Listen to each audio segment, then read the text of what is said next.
All right, welcome everybody to tonight's meeting. Tonight's meeting of the Tewksbury Board of Selectmen for September 24th, 2019. The time I have is 7:01. Chairman Jay Kelly is calling in on the telephone. He had to be out of town for something, but he's going to be talking with us through the telephone and giving his responses. Before we get to the first item on our agenda, would everybody please join us in doing the Pledge of Allegiance? Pledge allegiance to the flag of the United States of America and to the republic for which it stands, one nation, under God, indivisible, with liberty and justice for all.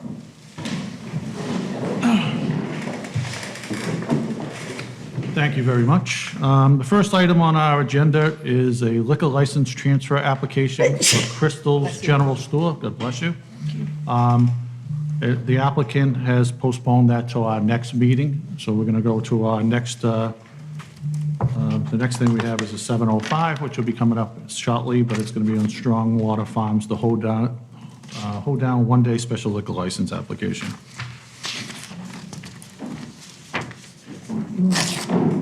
We got it's almost 7:05, so we'll go right to that. Great. Good evening. Good evening, Mr. Warren. 7:05 right now, according to my computer. All right, if you would, just give your name and information for the... Mr. Chairman, I'd like to waive the public notice. I got a motion to waive the public notice on this. Do I have a second? Second. All those in favor, please state by saying aye. Chair votes aye as well. Sir, if you would. Yes, good evening. My name is David Warr. I'm president of Strongwater Farm. And I'm here this evening with two applications, one for a one-day liquor license and one for an entertainment license in connection with our third annual hoedown event on October 6th. This is the third year for the event. It's a part fundraising and part friend-raising activity. We're lucky to have for the third year the Jimmy Connor Band with us, country and western band. Jimmy Connor is from the local area, has been very successful and is now living in Nashville and is coming back for this event for the third year. What we have is we'll have two country and western bands. We have one of the Ipswich Brewing Company will have a truck serving beer. There will be food available, and we have free hay rides for the kids, all kinds of games, auctions, and I understand as of this afternoon we have 14 vendors that'll also be there. So it's a nice, fun event for the family. Runs from 12 until 4 o'clock in the afternoon at the site at Strongwater on Livingston Street. And while everybody's there, they can view the building pad that we have started on for the construction of our new indoor arena, which we hope to have up and available for use by the first part of next year. Are there any questions? Oh, maybe now I'm going to open it up to the board to see if there's any questions or concerns. Anybody would like to make any comments on it? Selectman Stronach? I just would like to note that our notice for public hearing, while we have both applications in our packet, it only references the one-day entertainment. So I just want to make sure that we're okay with voting on both of those tonight. And if we need to, we could send the abutters just kind of some information. That's We're okay. okay with that. We're okay with that? Mm-hmm. Okay, thank you. That, just some procedural things so we don't get jammed up later on. All right, thank you. I do have a couple questions for you. I've gone to this event before and actually had a great time. Where would people buy tickets for such event? They can buy them online on our website, Okay. www.strongwaterfarm.org. Okay, and how much are the tickets? The tickets are $20. Children under 10 will be free. Great. And then I just would like to also note that we have in the past, given the event nature, waived the fees. So when we do get ready to make the motion, I would add that to that. Do I have any other questions or comments from the board? I don't. I've read the applications and with all the approvals from fire, police, all that stuff. It seems everything's in line. So I don't have any further questions. Being at the third annual, I think it's been successful in the past, so I'm fine with it.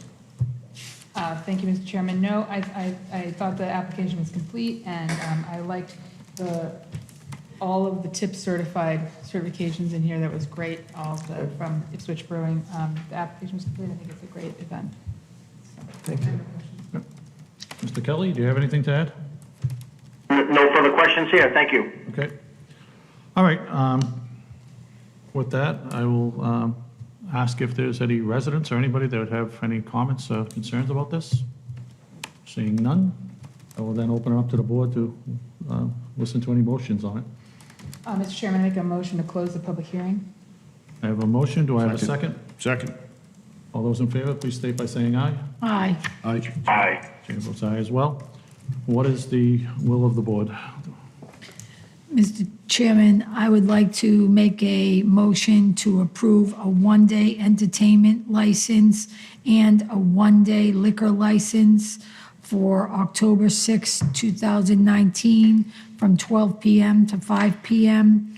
for the premises of 500 Livingston Street in Tewksbury, otherwise known as The Farm, and waive fees for both such applications. Second. I got a motion and a second. All those in favor, please state by saying aye. Aye. Chair votes aye Aye. as well. Congratulations. I'm sure you'll have Thank you another very wonderful much. I hope event. to see you all there. Thank you for coming down again, sir. Thank you. Thank you, Mr. Watt. Okay, our next scheduled agenda item is not scheduled to 7:30, but I do see some residents in the crowd, so what I'm going to do is open it up to residents. If there's any residents that would like to come forward and have any questions or concerns on anything.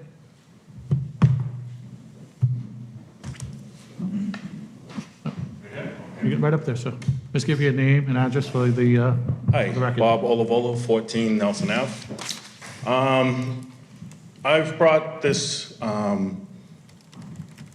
problem to the town back in March, and it's in regards to the fence that's on the corner of my street and Marshall. And it's a huge fence. It's in some places 6 feet tall, in other places 6.5 feet tall. Now, if you look at Google Map and look at this corner, well, the town's calling it a curve, but when you look at it, in that fence, you're blinded on both sides. You can't see coming around it. Since March, there's been almost 100 near misses of accidents with pedestrians and cars. I've addressed this numerous times. I'm getting all sorts of different answers. I'm getting all sorts of, we're looking into it. And I just don't understand why it's taken so long to fix this problem. There's a bus stop at the corner. People walking their kids, if you're coming up from Marshall to go on to Nelson, you're turning right into the sun. Can't see. People have hit my tree. People have almost hit the bushes beside me at 16. And I just don't get why we are waiting to address this. We have been, like I said, we've been going over this for months. And, I had the engineer, I guess, was out 2 weeks ago, taking measurements. But his thing is now we're going to submit it to the higher ups, and to the state and stuff. I just need to know, are we waiting for somebody to get hit? Are we waiting for somebody to get killed? Even safety officer, she came out on the first day of school. She almost got hit 3 times, standing on that corner, explaining to us, it's okay, we got to teach the kids on the safety. The safety officer almost got hit 3 times while she's saying this to us. The post office, their safety officer, came down, looked at it, came back and said, that is the most dangerous thing I've ever seen. Refuses to have his mailman come down because obviously he can't see going around the corner. I can't stress to you at night how I sit there on my couch hearing screeching and hearing horns, and I just freeze up. I don't know what we're waiting for. I don't know how much quicker it's going to take for this to move on, but we have to do something about this, because all it's going to take is that one accident and one death. And then what? Is that when we're going to do something about it? So that's my concern right now, and I'd like some answers as to why we're not addressing it sooner. Oh, Mr. Montori, have we got a history of this? Is the fence on private property, or is it on town property?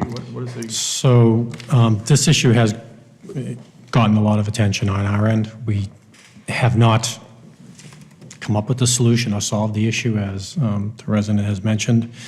The problem is that the fence has been put up on private property, and we can't make anybody take the fence down.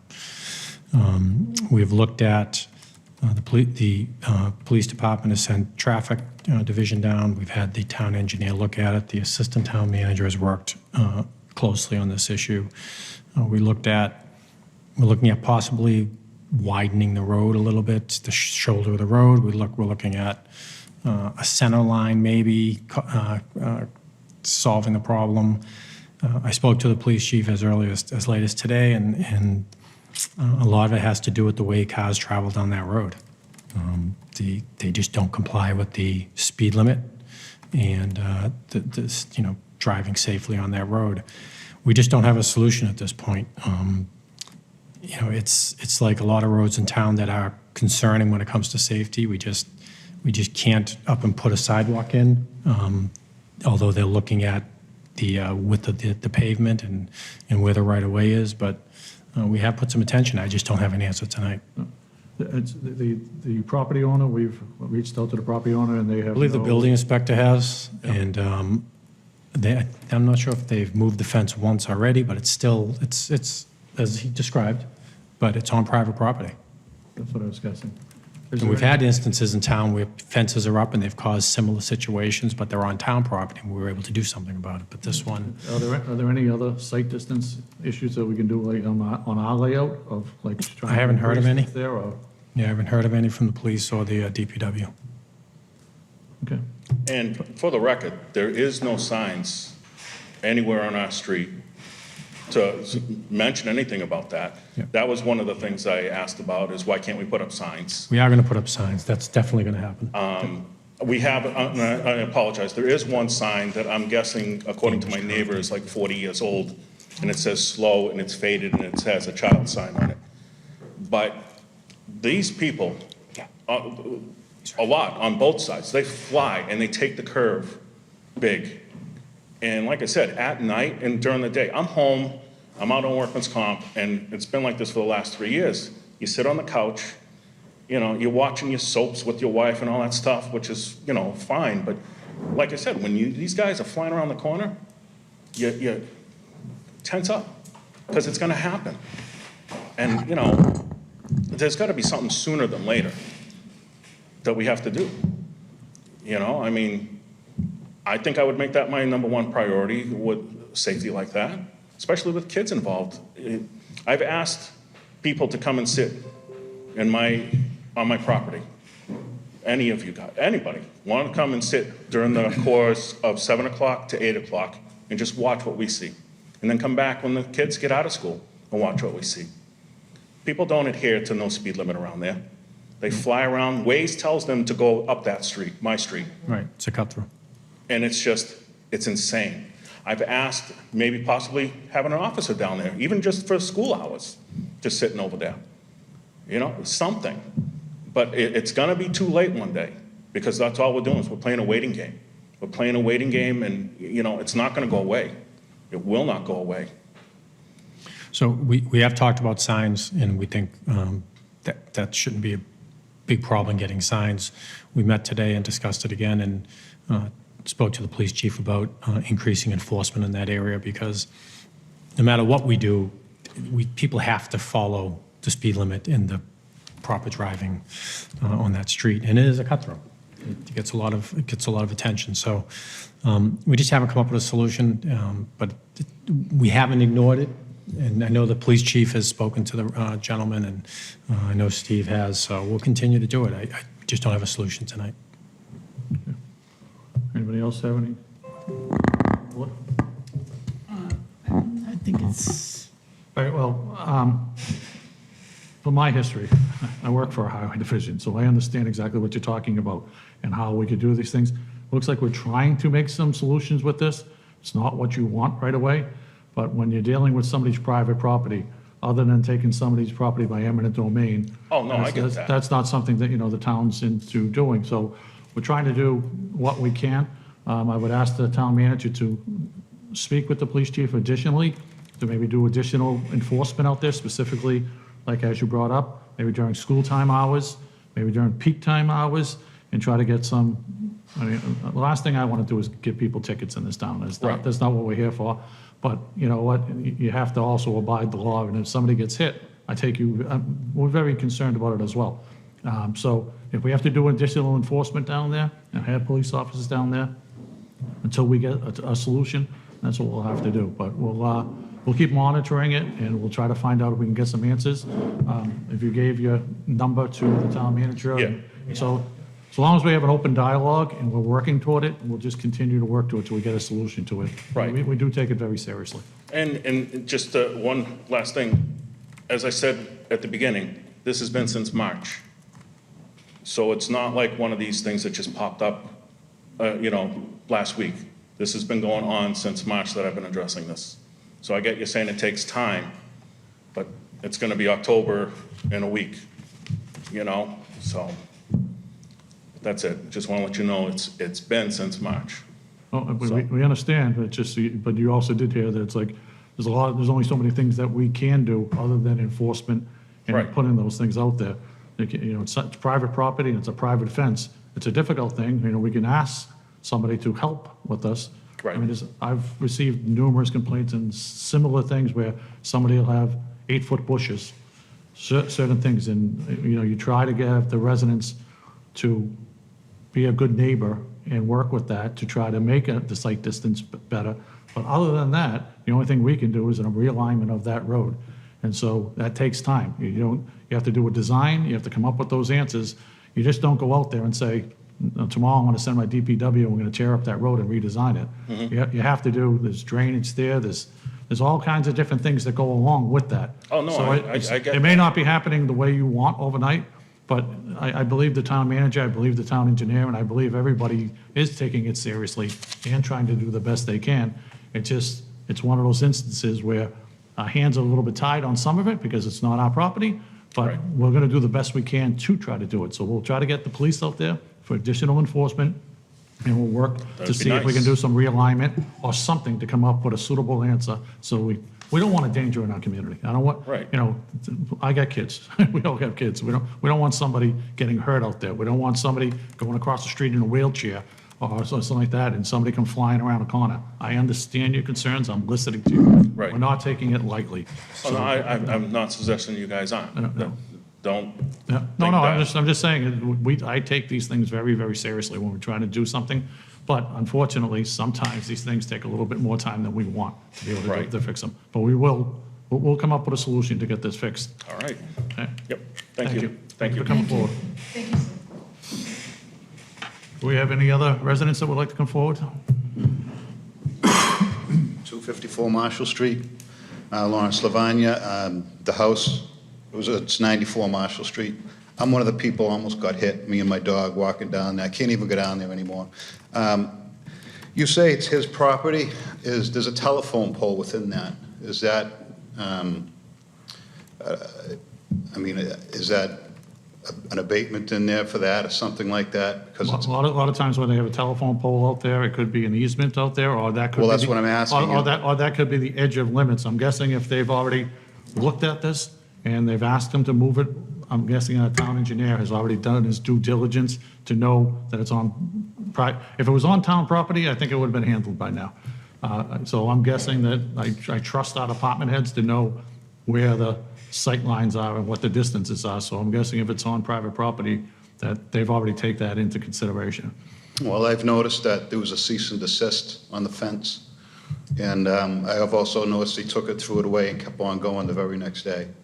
So is there enforcement action taken against that? Also on the house that he's been building, I guess he's been doing illegal things in there. Again, there was a cease and desist, torn up, thrown away. On the shed, he's trying to build a house, I don't know what he's trying to do out there. A cease and desist on that, took it, threw it away. I mean, is it any enforcement action on any of those things? Because it is dangerous, the fence, first of all. The way he's got it, he said, you can't see going around that corner. And this has been going on, like you said, not overnight. So if it hasn't gone up overnight, I mean, you guys don't want to do anything about it now. You got to say, oh, well, it takes time, it takes time. Well, he's putting these things up in 2 seconds. When I took trees down as the Conservation Commission here, I had to go before the board and ask what trees couldn't be taken down. He's free cutting everything over there, some into the street, no police officer there, free cutting trees, bang, right in the street. I mean, he's not being a good neighbor on that end and just ignoring the cease and desist orders, and I'm just concerned, like you said, somebody's gonna get hurt, and if there are enforcement actions, the town can certainly do enforcement actions against that, at least on those 3 issues. The one thing I can look you right in the face and give you a very straight answer is, we have a building commissioner in this town that takes this very, very seriously. He checks, right, to the point that I get people complaining that he's too stringent on things that happen. So he will be down there. If there's something that's happening, I have every confidence in the world that he is keeping an eye on it. And if there's something that is going on, there's fines, there's penalties, there's all kinds of stipulations. Well, that's what I'm asking, has enforcement action? Well, that's what the building commissioner would be going to do. Well, when I asked him, they said there wasn't. Well, I can, I'll check with the building inspector. I know he's involved in this issue. I'll have to find out if there were any violations down there, what they were, and what he's done about them. Zoning violations and building violations do take time to go through the court system if senior town council's involved, but I can check on that. I'll take Okay. your name and Yes, number and because, give you a call. thank you, because I have asked the safety officer, and she deferred me to him. Yeah. I forget the gentleman's name, the building Ed commission, but, Johnson. Hey, Johnson. yeah. throwing away a notice does not stop our building commissioner. You can throw away he's still gonna be down there the next day. He'll put another one up, but it's like, he's not gonna, you can throw away a piece of paper, but you didn't throw away the violation. Right, He's well, still gonna that's- enforce it.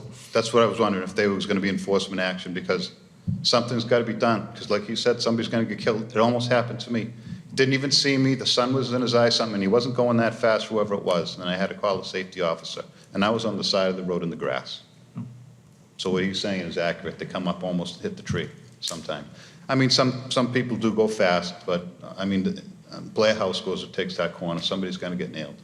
That's my only concern. Thank you for coming forward. I didn't get that gentleman's name for the, We got, just for the record. I thought he gave it. Richard's taking it now to this, I'll get him to state it when he's done. Yeah. I thought he did state it at the beginning of the record. no, just his address. Oh, just that, just that. I'm not sure the exact time. Anyone else? Okay, moving forward, do we have any other residents that would like to come forward on matters? Please come to the microphone.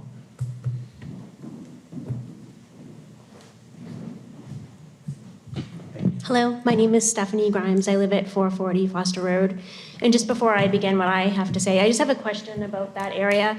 I know it sounds like someone had spoken to the gentleman that owns the property. My question is, can we ask him to take down the fence and to have the town put up a different type fence that might be more suitable for that area? It might just be a reasonable solution as opposed to putting all these fines and getting the safety officer out there and trying to fight the man. Maybe we could try to work with him, offer him a new fence that maybe could solve the problem.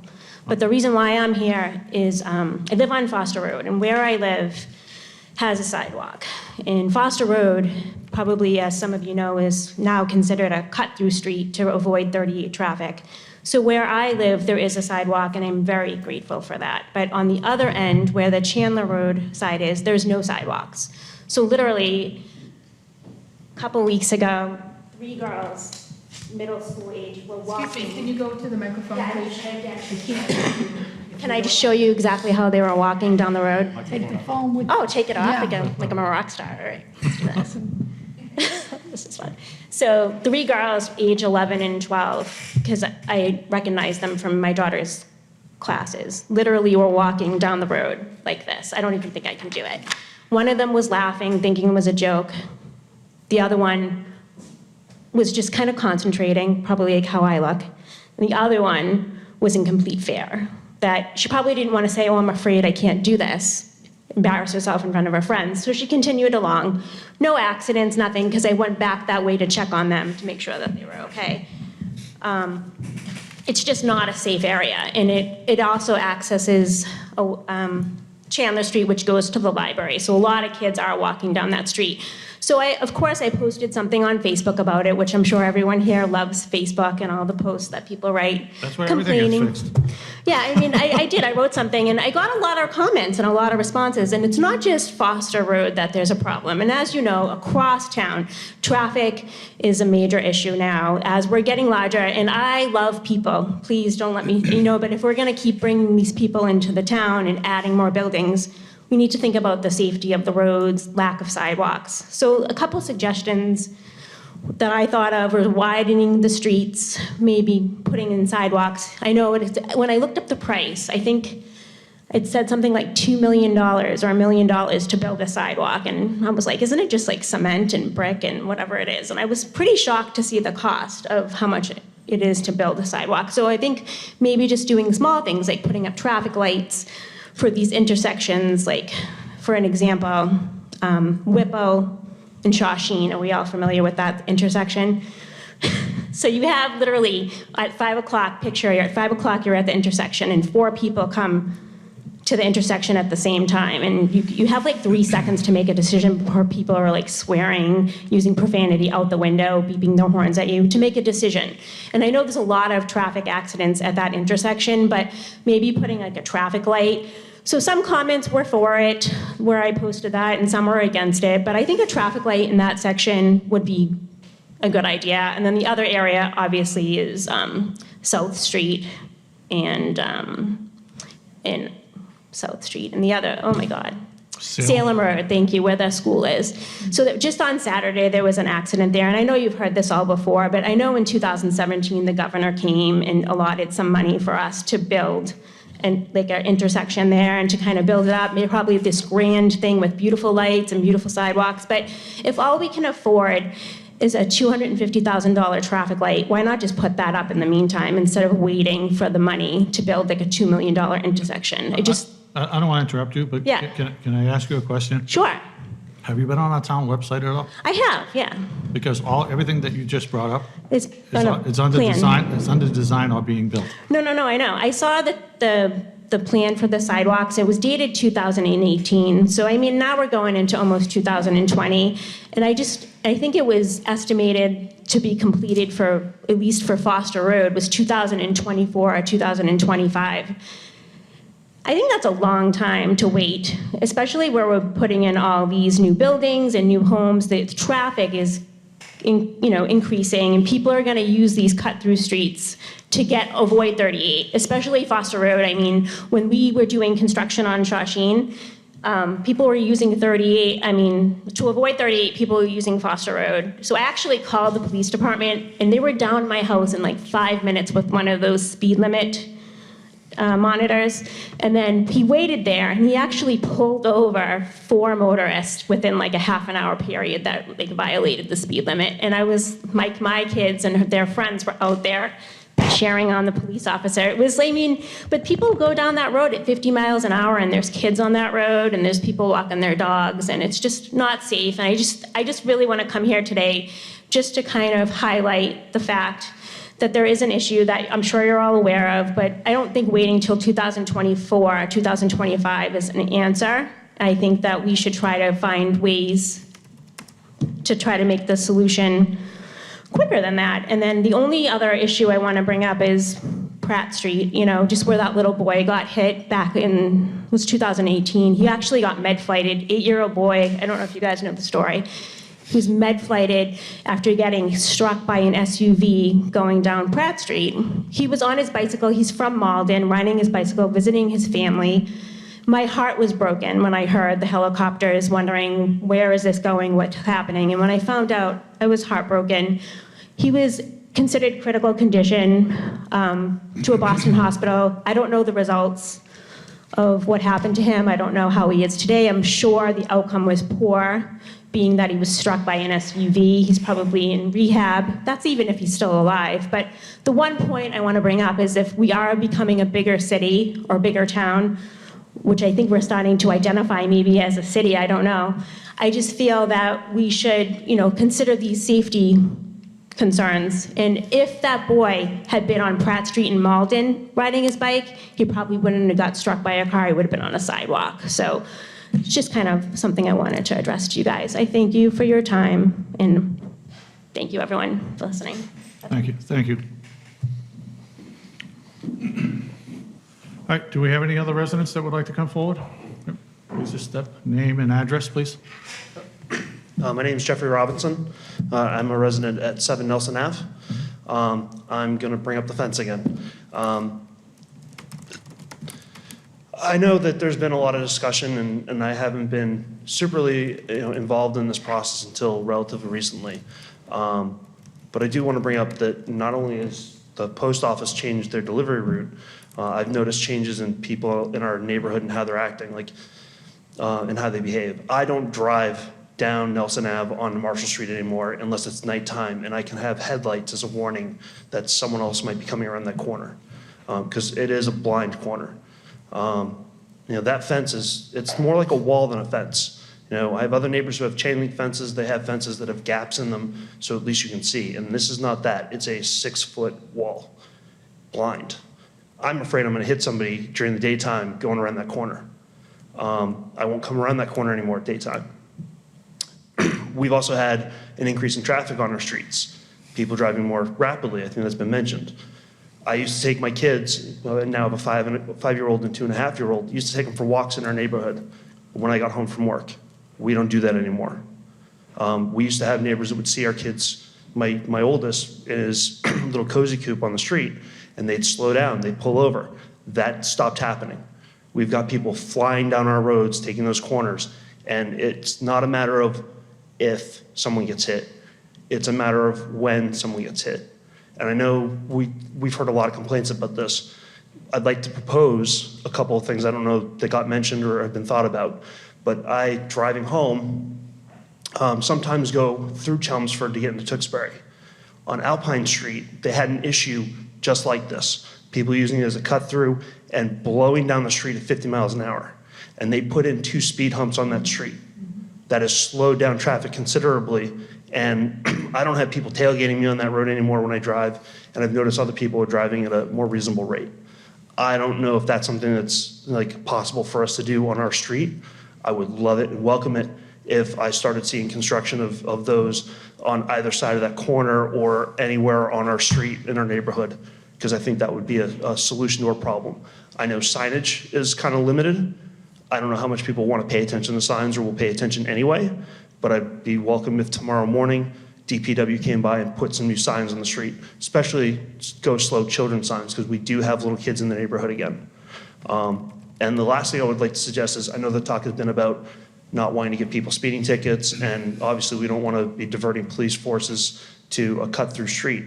But if we can get one of those animated signs that catches people speeding, shows their speed, shows them exactly how fast they're going, and has a speed limit clearly posted, that might be enough to kind of start making people drive a little more sanely and respectfully through our neighborhood, and be something that we don't then have to worry so much about a neighbor who is not really wanting to listen to the concerns and complaints of the neighbors about their fence. I think that's something that I would like you to consider, and if you could do that, that'd be great.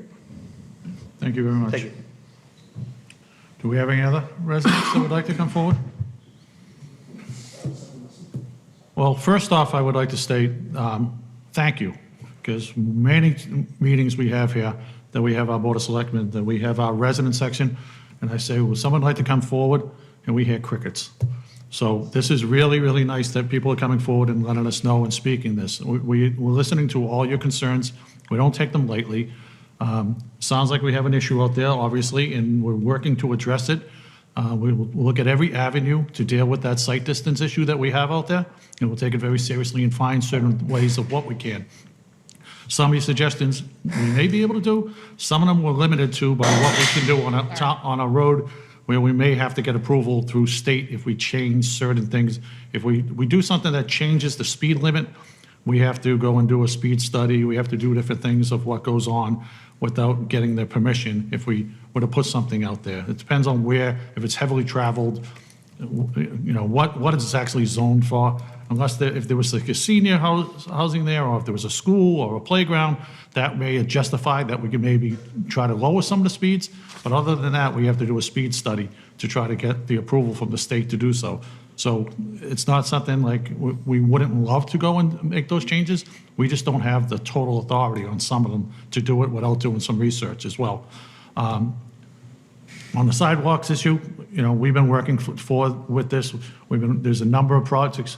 The last couple of years, the residents have been nice enough to vote at town meeting to put $250,000 a year, every year. And our group has been doing a wonderful job working with the state, and we got matching funds. So not only in the next couple of years are we spending $250,000, because we signed up for the Complete Streets program, we'll be spending $650,000 over the next couple of years to put in sidewalks. I think it's been a priority of the board to be doing those type of things. We listen to the residents when they come forward. We hear it. We want sidewalks. We have also listened to a lot of other people that would like that money diverted to having their road repaved instead of having sidewalks.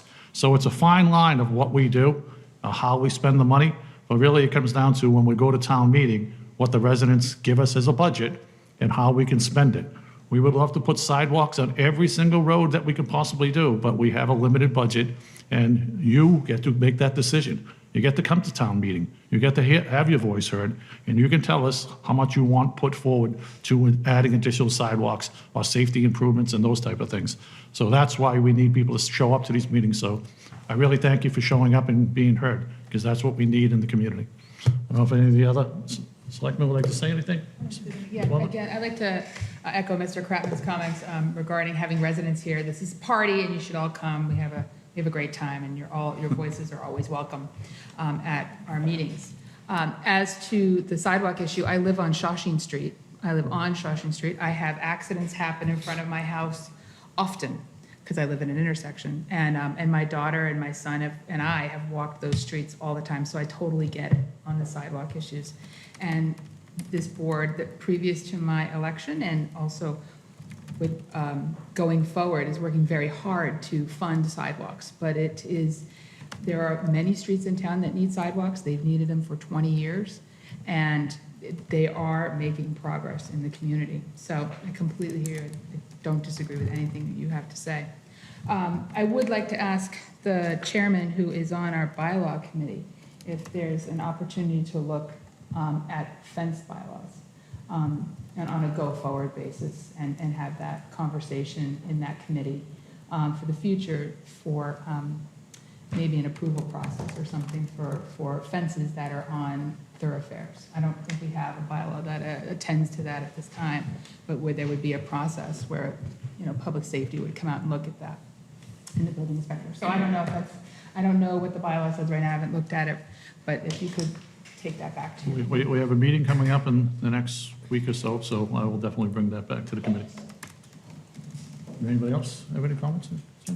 Nothing to add that's already been said. I think the chair summed it up, and Mrs. Bowman summed it up as well, so good I feel the suggestion. same way. Mr. Kelly, you got anything to add? I do not. Thank you. All right, well, thank you for all the residents who came forward. With that, I'm going to move on to our next scheduled agenda item. We have a 7:30, Two down, yeah. yes, so Homicide Lane Special One-Day Entertainment License. Please come forward. Mr. Chairman, I'd like to make a motion to waive the public reading of the notice. Thank you. It bothered you, I see. All right, I got a motion to waive the public notice. Do I have a second to that? I'll second. All those in favor, please state by saying aye. Aye. Aye. Chair votes aye as well. If you would, please come forward and give your name and address for the record, and give us a Donnie McLaren with Wamisit Lanes. And Janelle Wagstaff with Wamisit Lanes. Thank you. All right, the floor is yours.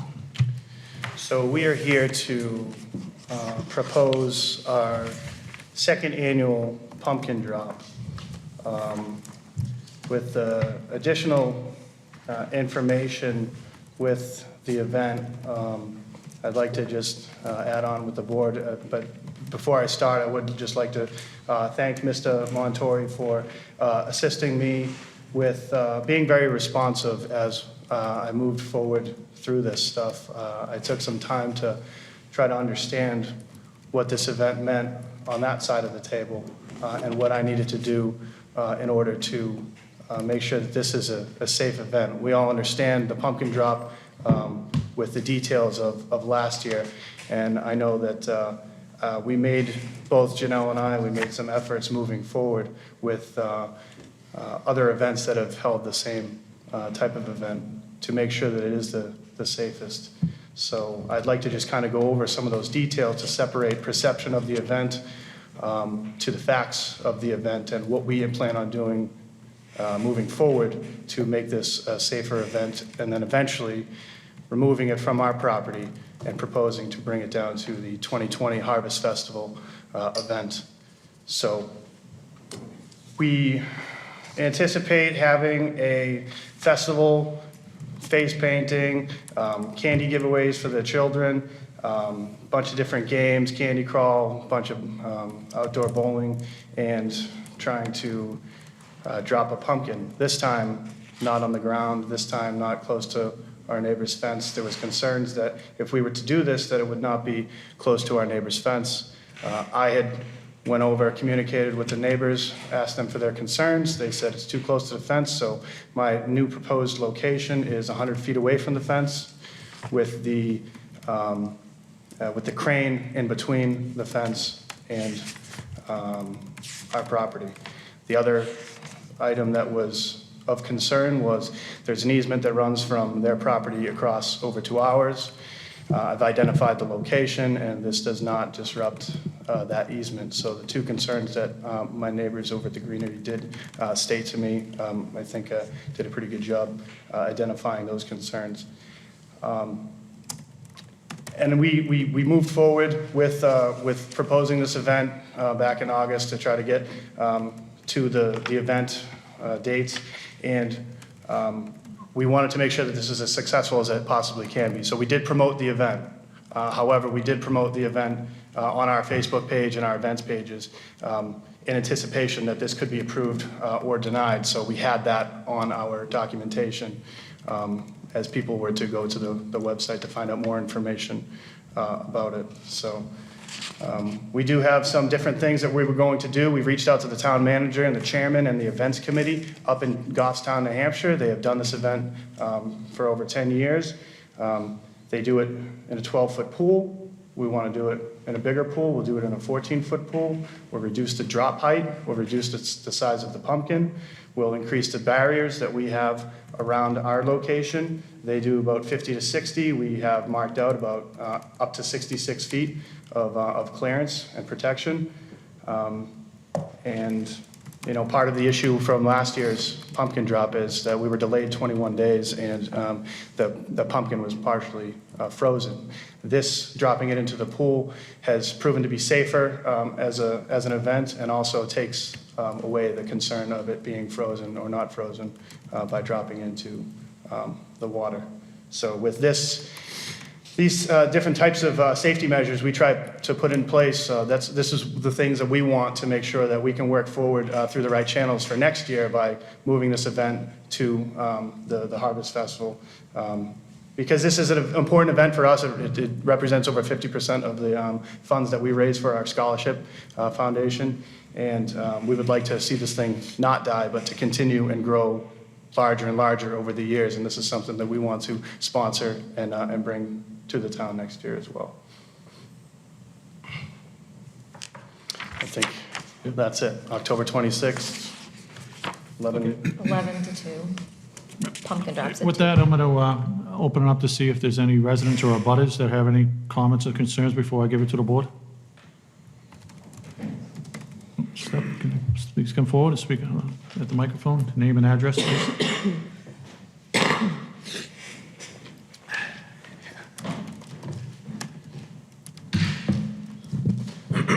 Hello. So my name is Chris Colantonio. I am an owner of Tewksbury Florist and Greenery and a butter to Wambaset Lanes. So I'm before you to express my displeasure with the proposed pumpkin drop. As of now, I hope you have all had the chance to watch the video of last year's drop. I don't know if the board has seen it all or not. Hopefully you have. This video shows the lack of preparation and the total disregard of public safety that Wambaset Lanes employs. It is just that it was just luck that nobody was injured during the drop last year. It is these actions by Wambaset I would like the board to give weight to when making the decision to hold another drop this year. Does the board really want to gamble with someone's health and well-being? The second point I just want to address is the fact that there is a 10-inch high-pressure gas main under the Wambaset parking lot. I'm not a structural engineer, but the common sense says that dropping a 1,000-pound roughly pumpkin on a parking lot or with a gas main like that is not a great idea. We're all familiar with the problem that occurred last year in Lawrence and Andover, and I'm not saying something like that would happen, but that gas line does supply gas all the way up through Concord, New Hampshire. And if there was a disruption of that gas line, you're upsetting hundreds of thousands of households if there's something does happen. And does this board really want to gamble with that many people? So the town survived the pumpkin drop last year, but does it really want to do that again or take that chance again? Isn't it the duty of this board to act in the best interest of the town and not in the best interest of one business? Thank you. Thank you very much. Do I have any other residents or abutters that would like to come forward? Okay, with that, I will open it up to the board. Well, I'll ask a couple questions, I guess. Thanks for coming before us tonight. Mr. McLaren, I appreciate it. I guess my question is, and I know the resident brought up the issue with the fence, so I kind of want you to walk me through the safety precautions that you've taken this time around and the difference. So you mentioned a couple of things like drop height, the pool is safer. I don't know if you did a pool last year. What was the drop height last year? Reduction of the pumpkin size and the clearance. So I need more warm and fuzzies on that. Okay, so the size pumpkin that we dropped last year was 1,200 pounds at about 85 feet. We are shrinking down to between a 700 to a 1,000 pound pumpkin, and we'll be dropping it at 60 feet. Last year, we dropped it onto a solid surface with 2 3/4-inch pieces of plywood and a blast pad for the crane underneath. This will be done similarly, but with a pool on top to take away, with the water to take away a lot of the blast and the impact. We will be 100 feet away from the abutter's fence minimum, and we are 66 feet of clearance around the center drop area of the pumpkin. And we have safety barriers going completely around. This actually works out a lot better as a layout for safer transportation coming through and blocking off an area that cannot be passed through by pedestrians. And I think that's pretty much for the most part. Yeah, so I guess the pool intrigues me. So Goffstown, I know you sent some information to us regarding Goffstown. So what was the information? I mean, I read the information, and was that a suggestion that they suggested? Because I did see the video, I did see the fence blowout, I did see the pumpkin move across the parking lot, and it's eye-catching when you watch it, concerning. So that's really my concern. So I'm trying to understand how that doesn't happen again. Exactly. And I guess you mentioned 100 feet from the fence versus what was it last year? It was about, could be 20 to 30 feet at the most. And higher and a big Yeah, I mean, pumpkin. we use the fence as a barrier, so. Yeah. Now, the pumpkin that they had dropped in Goffstown was an 1,800-pound pumpkin in a 12-foot pool, and the splash radius was about 16 feet away from the pool. We're clearing 60 feet, so we have quite a bit of distance to cover, and they dropped it from 100 feet. So with all of the reductions and the safety limitations that we're putting into place, I'd be embarrassed to stand in front of you to ask you guys to approve me to do it again the same way, even with a reduced height. We put a lot of effort. Janelle and I reached out to the town of Goffstown that have been doing it for a while and stopped at nowhere to at least find all the answers and talk to the right people to be able to stand here before you guys and put you guys in a position that would be feasible and make sense for the safety of everybody, and also to possibly make this a town event as well. So the fence is a concern to the resident that, obviously that's, who owns the fence? Is that your fence? I own the fence. You own the fence. And the crane, you have the diagram here, so the crane is positioned with kind of the back end going Correct. out. If any blowback was to happen, the crane is directly in the impact zone of that. And so the pool, so last year there was no pool? There was no pool, it fell directly on the ground. And you say the splash zone from what Goffstown says it's 15 feet outside that pool? It was about 16 feet outside of the pool. So what's a splash zone? Like, So when the pumpkin lands in the pool, the water just splashes up. So it conceals a lot of. Pumpkin won't splatter this year. Now the pumpkin's contained in the pool and the water will splatter, so there's no risk of pumpkin hitting. so like anybody. last year, the shrapnel would go, and I've actually The viewed frozen pumpkin, yeah. the pumpkin. The shrapnel just ballooned outside and hit, actually, I think it went into the crowd a little bit. Maybe you get people, I think Mr. Grattan was there, right? You get a couple seeds on your shoulder. I'll make my comments. And it looked concerning. I've done some research online and I've watched other videos. You're a pumpkin professional now, huh? We've learned so much We've throughout the watched a entire lot as well. process. So as you know, I just have a big safety concern on this, and I appreciate should, the information that you've given me, or given us, and you have done some research. This is a successful event for you, and I want to be supportive to the residents as well as supportive to the businesses in town. So it's not one-sided, it's both. We want to be good partners to both. So that's what I'm weighing. I wish it was down the Harvest Fest this year. Yeah. And can that happen at this point, or is it? No. No? Because we talked about it. Is it Janelle's I'm on the events. the Tewksbury Public Events Committee, so we talked about it, but it's just not, we Yeah. can't do it this year. Oh, But we Can I- definitely want it for next year. Can I just jump in? It's an idea. It has not been decided upon. It may not happen. We have no idea. So I don't want everyone leaving here thinking, Right. oh, next year we're all set. If you wouldn't mind, as the representative on the Public Events Committee, obviously, this is something that the committee as a whole would have to agree upon, and we would have to abide by all the same types of things that, in terms of safety.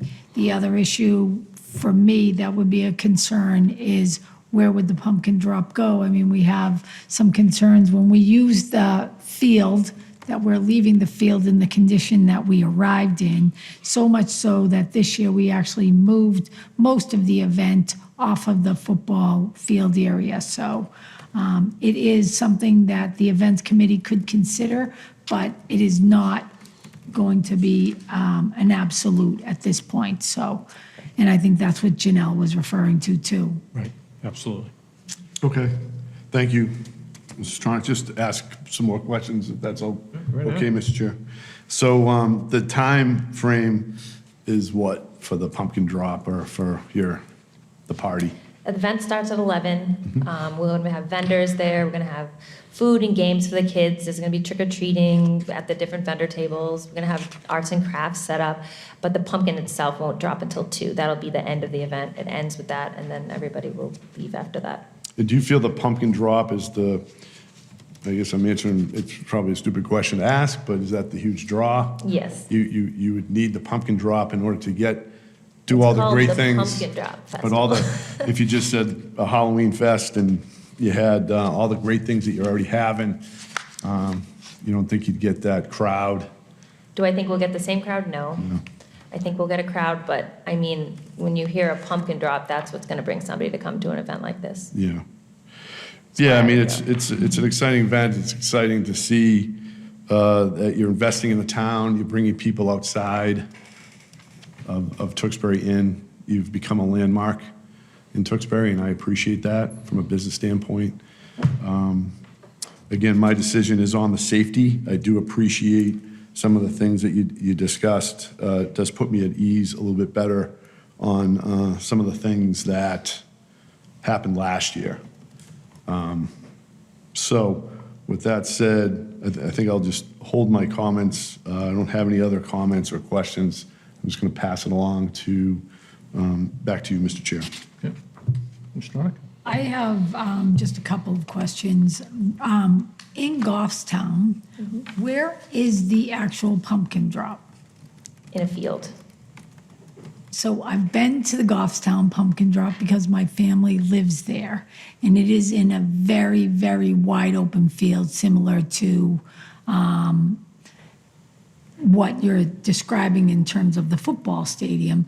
And while the splash zone may be, I don't think I saw it in a pool, but while the splash zone was outside of it, they actually cordoned off an area where you could view it, which was not very close to the pumpkin the time that I saw it, but it was, I don't know, at least 10 years ago that I saw it. But there's no residential housing anywhere near that event, correct? So that, to me, is a big difference here. So I just, I don't want, I really appreciate you looking into other communities that do this and saying, oh, but I don't want people to leave here thinking that Goffstown is doing it the same here and is the same in Tewksbury, because you're in a residential area, and I, too, did see the fence.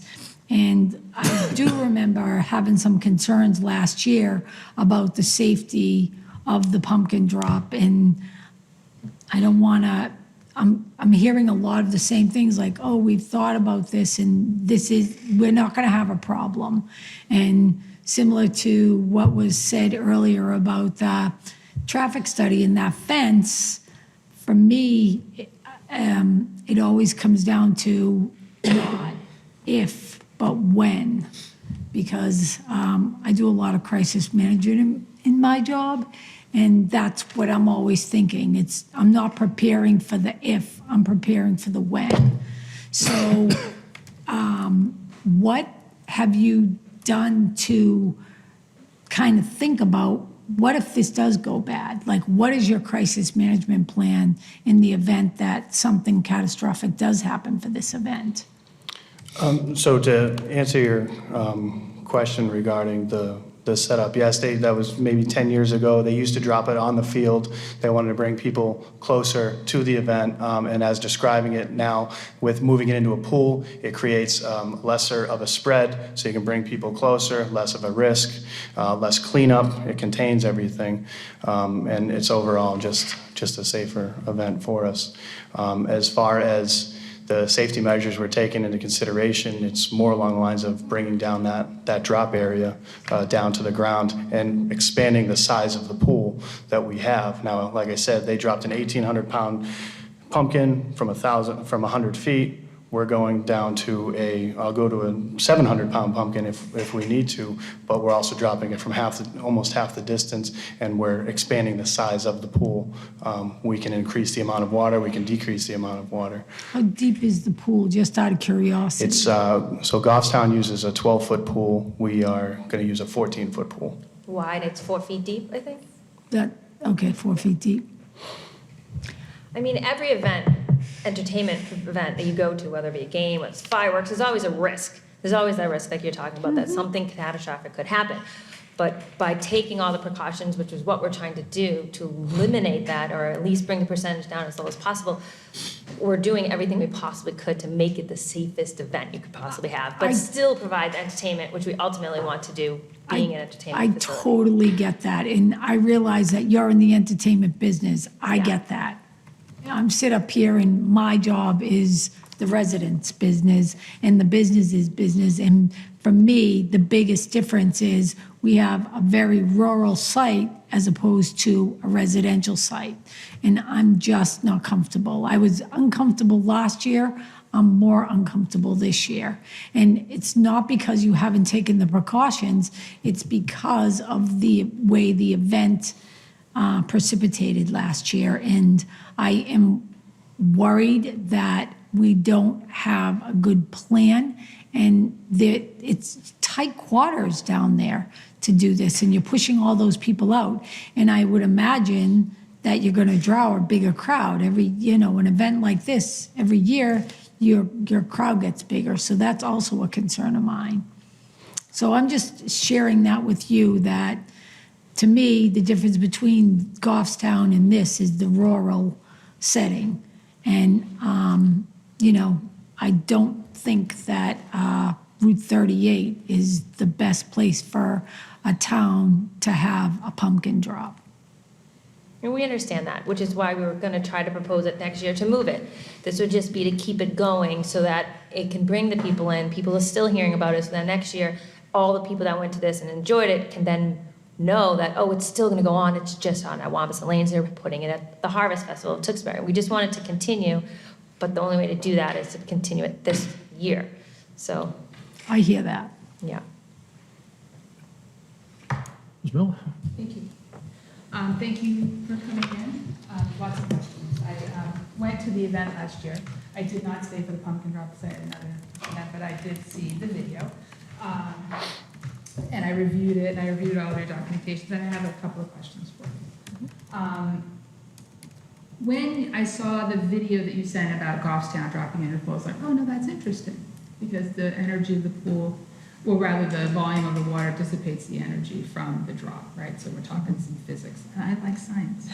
So I was intrigued by that, and I asked for references for who was going to drop this, to see, because I wanted to talk to 3 references from where they dropped it in multiple locations, because I was looking for experience with this particular model.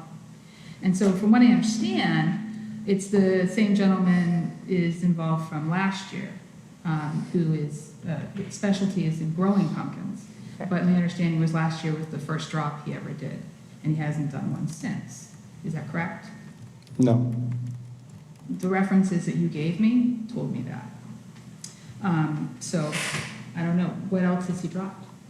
Well, he's the one that he had supplied us with all of the pumpkin drop material to be able to drop it, and he's been doing it for maybe 30 years. He's been in the business. Growing pumpkins, yes. Growing pumpkins and being involved with the pumpkin drop festivals that have been around with Topsfield Fair. He's grown numerous pumpkins up there, and has been involved with multiple events. I would agree, he's an accomplished professional. Yeah, he's like the pumpkin doctor, they call him. Right, with the growing. But his friends that you gave me as references said the only pumpkin ever dropped was last year. So Yeah, they may have never dropped pumpkins for them. Oh, okay, with Topsfield, where they live. Yeah, whoever those references were, he may not have dropped pumpkins for them specifically. Well, what I was looking for was a lot more experience. Are you bringing anybody from Goffstown that dropped the pumpkins in Goffstown into those pools? They had a volunteer Organization that did? drop the pumpkin for them. I would propose that if you would be interested in pulling the cord to drop the pumpkin. And I appreciate my interest in science, but what I was hoping to hear more about was OSHA compliance. What I was hoping to hear more about was somebody who already has done this, because I'm not really interested in experimenting with public safety. And what I'm hearing is you have done tremendous research, and you are working very hard to make this a safe event on your business, because it's your business and your livelihood, and I understand that. To my colleague's point, our business is the residents' business and public safety. The other issue I have, and I like what Selectman Stronach said vis-a-vis what is your crisis management plan? This is something that I do in my job as well, along with OSHA compliance and so forth. What do you do if the pool breaks? What do you do if the water in it freezes because it's the end of October? And I haven't heard any sort of contingency plan along those lines. So those are my concerns. The other issue I had is that you're raising money by selling ping pong for $10 for your scholarship fund, correct? As you said earlier, was the event that you get about 50% of your funds from? Yes. Are you aware that you need a permit to hold a raffle like that in Tewksbury and in every town in Massachusetts to do something like that? You have to be a non-profit registered for 2 years. Did you know that? Don't know if it's above a specific amount.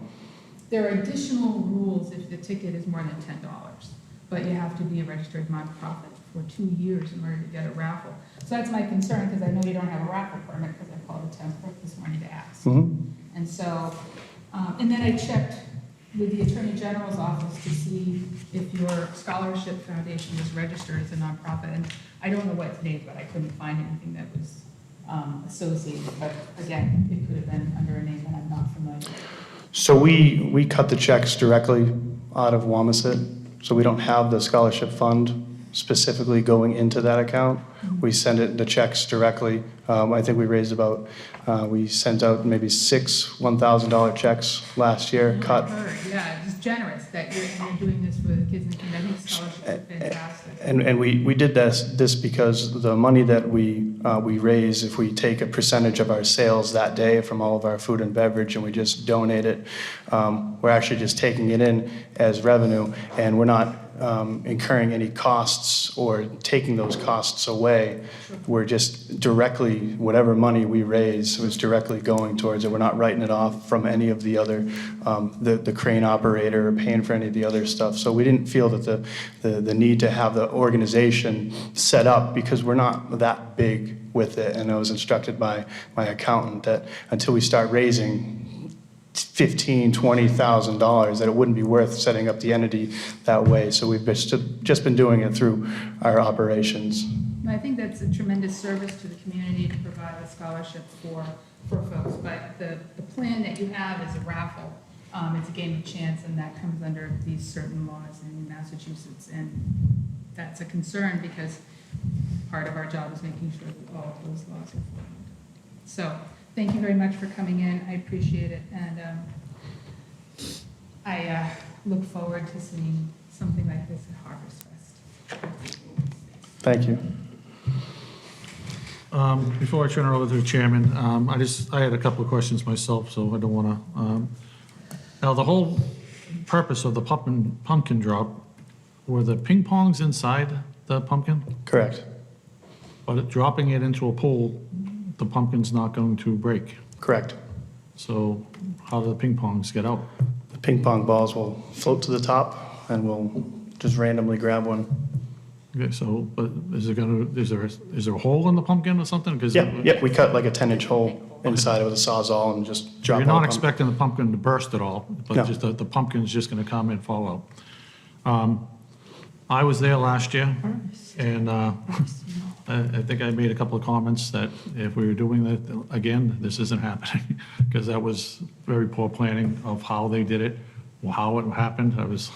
I saw the pumpkin flying, I saw how much it went through, I saw what it did to the fence. it was very lucky that nobody got hurt, the way it was planned out. With that said, I did do a lot of research and look at to see how you planned this latest one. My concerns have lowered on a number of the things that you've done. Dropping something from 50 feet into a pool of water and seeing the other videos of how it seemed to be okay. I would much rather it be in an open field someplace as well, but I don't see the thing exploding all over the place and hitting anybody again or going into a crowd. You can see water splashing, but that's, you know, that's the whole idea of a pool and having a safe distance for that to be going on. But I just had a concern on if you were doing something different to make the pumpkin explode, to get the ping pongs out, that would be another concern I would have. But if you're telling me that that's not going to happen and it's going to hit the water, and it's that they're going to come out. So from the video, what I could see and other things, it seemed like it worked in the other town, that it was a much bigger pumpkin and a larger height. This is, if you're going by what the size of what you're stating and you're dropping it in there, I mean, I'm listening to all the other concerns of my fellow selectmen. I understand we should have safety things out there, but from what I could see, the water did just come splash out in what was going on. If you're going from that much of a lower height, my level of concern is a little bit lower of what's going on. And I know we have numerous police, fire, pretty much like at every event, you're going to have police officers there, you're going to have firefighters there. It's pretty much, when I was there last time they were there, same thing we did with the Memorial Day, 4th of July. We don't do anything really that much different from that. We have fireworks that go off on the field. So, we do the same sort of thing if something happens. There is a concern, but as long as you have police, fire, and those type of things that you're bringing down there, my level of concern is a little bit lower. But, you have to get a number of votes from this board, and so I'm going to let the chairman speak now. So, Mr. Kelly? Yeah, short and sweet. So for me, I still can't get last year's video out of my head. And I'm serious when I say that. I think there's always a risk, but what's the saying, not on my watch? I mean, last year I should say we as a town, we're lucky someone didn't get hurt and died. So just short and sweet. I don't want there to be a like situation. I think the intentions are good. I definitely think this year you actually did due diligence. And then I appreciate that, but Mr. McLaren, at the end of the day, like I said, I can't get last year's video out of my head. That would have killed someone. So I'll leave it at that. Thank you. Thank you. A couple quick questions. So if there is no pumpkin drop, would you still have the event? Yes. And has there been any conversation with other abutters other than the Tewksbury florist that was represented tonight? Nobody's ever approached me, emailed concerns? me, called me, or anything like that, no? The one last thing, which is, it's a hard thing for me, sitting on this board and seeing an event being advertised without the approval. It's a hard thing for me to, support that. It's a difficult thing for me to support. And that's why we put those details on all of our events Right. pages and stuff. So pending approval. in the future, if there's events, it's better to get ahead of it, and say, hey, I'm sure you had an idea that this is going to go off in the spring, and we would have had plenty of time instead of a kind of a short discussion tonight. So I just wanted to just let you know that I wish in the future if you could promote it earlier, and then we can decide if it's a go or not. It just feels like this is being stuffed, Yeah, no, for a I short period of mean, time. I applied close to 2 months, back in August, and I know there was a lot of issues because I had an entertainment license and a liquor license that were all going to be jumped into one. So Yeah. by communicating that with the town, we just figured out what was priority, what should we move up, and we still pushed this back. I was anticipating being in the September 10th meeting, but we had moved it back to here. It was going to be pushed back to October, but then it would only give us 11 days to advertise for it if it did get approved. So we just went based off of the September 10th Right. meeting, and it's just how everything worked out, because we have a lot of understand. licenses that we're I trying to understand apply. there's a lot of fundraising, you give back, there's a lot of different events in your establishment, but asking us to be a good partner, Yeah. we need you to be a good partner. Yep, You know? and that's why I wanted to continue to communicate. Yeah. And the town's been very responsive with communications, and I do appreciate that. So I appreciate that. I just want to get that out there. Thanks. It was sitting on my heart. So, anyway, back to you, Mr. Chairman. All right, do I have a motion to close the public hearing? Second. Second. All right, what is the board's vote on this? There any motions on this? So I'd like to make a motion, Mr. Chair. I'd like to make a motion to approve the one-day pumpkin drop with the added security that I see that was presented here tonight. Okay, do I have a second? Well, I will second that motion. So I have a motion and a second. All those in favor, please state by saying aye. Aye. Aye. Those opposed? Post. Opposed. Okay. So we have the record be stated that we have a 3-2 vote. So unfortunately, you do not have enough votes to approve it. You know, hopefully you can come forward in the next year with something that, you know, maybe a little bit earlier, maybe a little bit more knowledge, maybe having somebody who's done it before. Like it seems like I'm hearing some concerns on people with experience that has done it, that have done these type of things. Maybe some, you know, emergency response ideas of what would happen. There is a large crowd there of what goes on. So unfortunately, you know, the board at this time just didn't feel comfortable enough to pass with the way it was presented. Yeah, I feel like that I requested feedback throughout the process to find out what we were looking for. What did we need to have this, an event that would make sense and move forward? This is the first time I'm hearing about the person not qualified to pull the drop cord. And I think that those things need to be communicated to me as well, because if I'm sitting here and I say, and I find you guys a qualified guy to drop it, I would have showed up here today telling you that I've got 3 guys lined up that are qualified. If that guy's sick, I'm going to get the right guy in here. If that guy's sick, then I'll have somebody else behind it. I think that stuff is important when both Janelle and I spent a lot of time on this to try to bring something so great to this town that I think it's important that we get that feedback for the respect of the amount of time that we put into this. And I certainly tried to put myself on that side of the table to try to present this event to you guys. And that's kind of what I think is important, to have that communication. And I wish I had that, because I can, and I can guarantee you that I'll find 2-3 people qualified to drop that if you guys don't feel confident that that person can drop it. So if there's an adjustment that can be made and I bring you guys a qualified person, does that justify making this thing happen? Mr. Chairman? Yeah, good. I very much understand your frustration with this process and with the negative vote.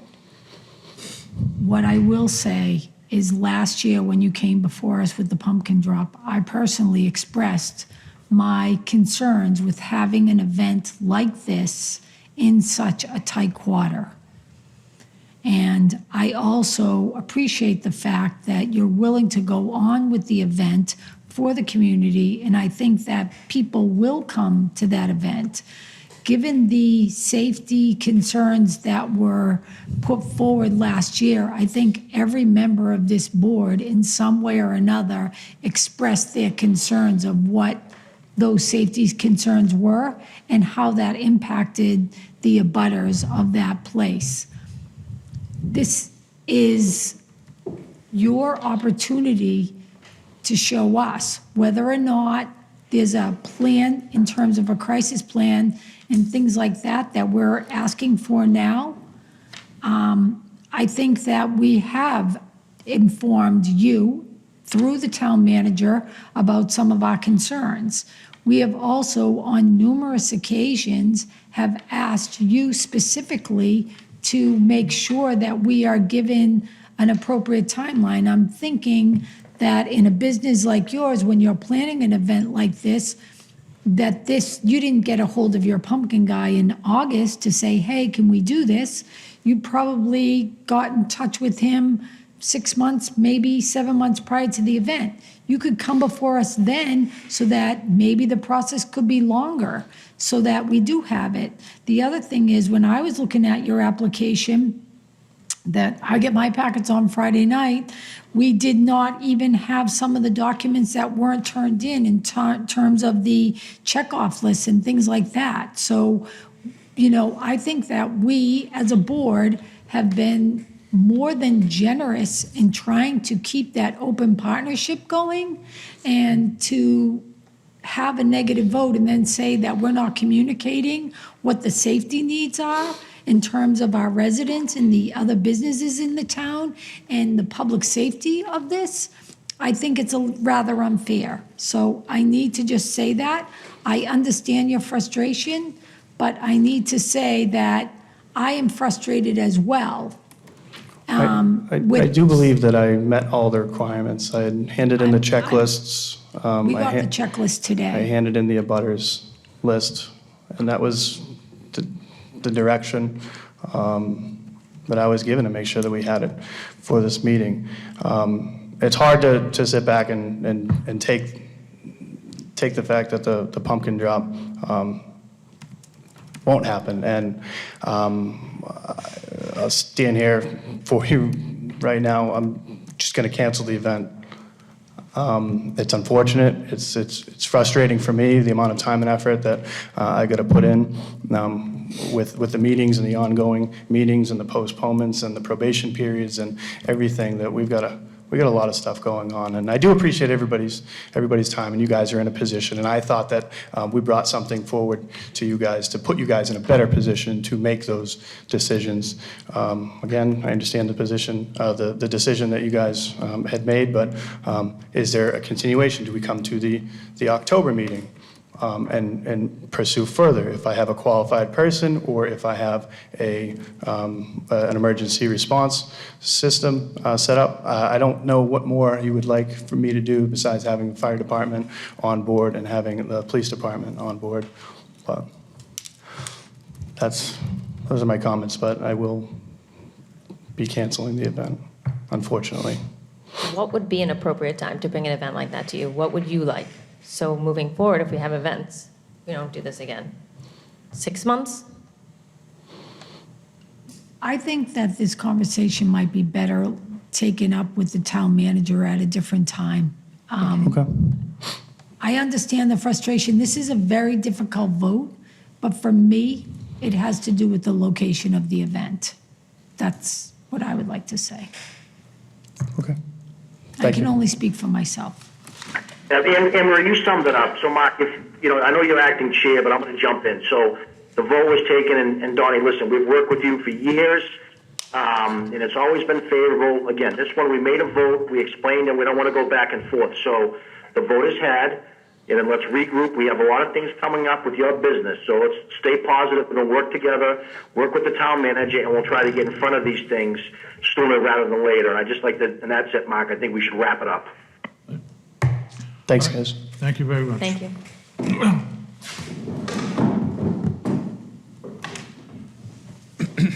All right, we're going to move on to new business now. I have a continued poll petition for the intersection of Salem Street and Main Street. Do we have somebody come forward on this, if you would? Mr. Chairman, I make a motion to waive the public hearing on the public reading on the hearing. Do I have a motion? Do I have a second on that? Second. Okay, all those in favor, please state by saying aye. Aye. Chair votes aye as well. So if you put your name and address for the public and who you work for. My name is Paulo Safra. I'm at 218 Fairmount Avenue in Saunders, Mass. And I'm an engineer for National Grid. Okay, the floor is yours. Welcome back. Thank you. This is for the pole relocations, a few pole relocations for the Mass DOT project on Salem and South Street. And there was an issue at the last meeting where one of the poles that were being relocated was in private property, and there was no easement for that pole. And we did not have the Mass DOT plans in front of me, which I do have today.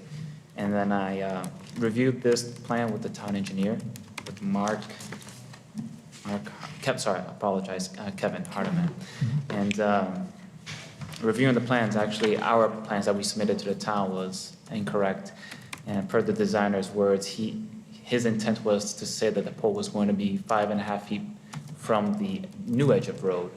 And he showed in his plans that it was just moving back from its position 5.5 feet, which that's not the case. That specific pole, pole number 8, is just being replaced. So the sketch that we submitted to the town was updated to show that it's just being replaced in its current location. Do I have any residents that would, first, before we go to the board, do I have any residents that would like to come forward and speak on this?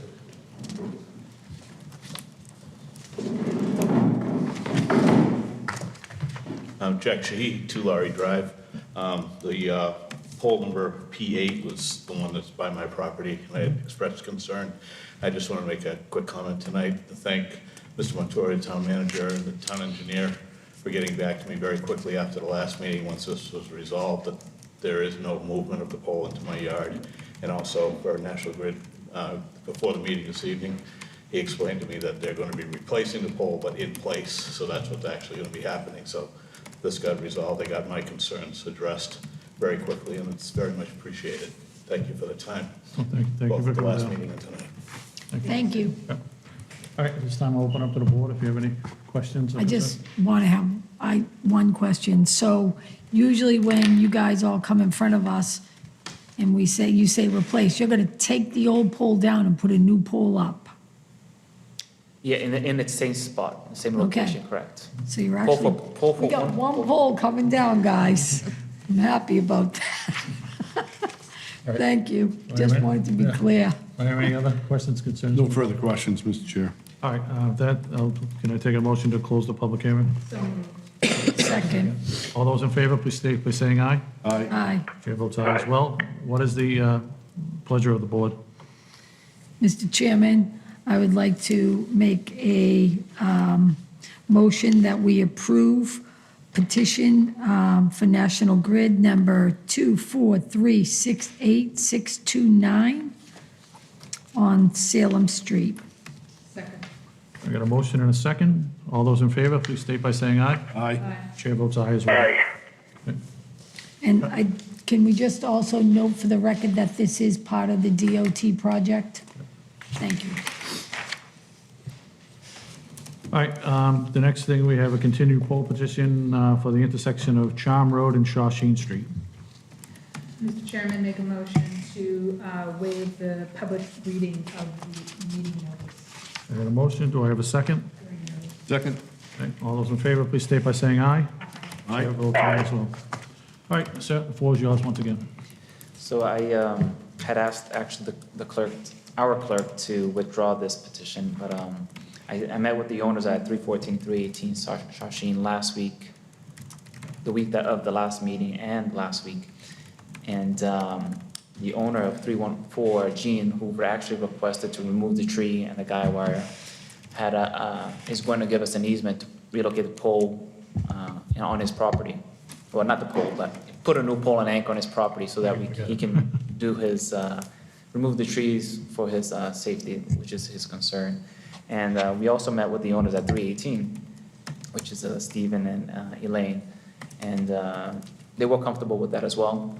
So as long as the pole wasn't going to be in front of their property and take away some of the use that they had, for parking their vehicles for this company and friends and things like that, the new pole will not be on the street at all. It will be on private property, so. Okay. All right. Do we have any questions or comments on the board? I would just like to say thank you for taking so much time and attention to both of these matters and working so closely with our residents and the town manager and his department head to resolve these. It's very much appreciated. No problem, thank you. As an engineer, part of my job, when I graduated, was to help public safety, the public in general, taking all the way the risks from any project that engineers have. So I feel obligated to do it. Even though I wasn't required to do it, I felt obligated to do it. So thank Well, you. we for that. appreciate it. that. All right. Any other Tell questions, National uh, Grid we'd questions love of you the to keep as our representative. board? Just so when the new pole is installed on the private property, you will not have to come in front of us so for the next one of when the tree is taken down. So sounds like you're taking down a tree and then you're going to put a pole where the tree is.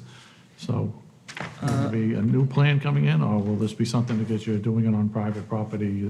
Yeah, the tree is definitely on private property. It's further in than I had And you have mentioned. agreement with the property owner, okay? Yes, that's Okay. correct.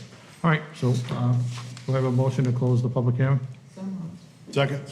All those in favor, please state by saying aye. Aye. Aye. Do we have any residents, I'm sorry, I shouldn't close it. Are there any residents prior to us closing the public record who want to speak on this matter? All right, seeing none, don't listen to that motion again, sorry. Motion to close the public hearing. Second. Second? All those in favor, please say aye. Aye. All right, so what's the pleasure of the board? No action There's no taken. action. All right, okay, so we got a motion and no action. We get a second. All those in favor, please state by saying aye. Aye. Aye. Chair votes aye as well. All right, now we're going to get to special town meeting warrant articles.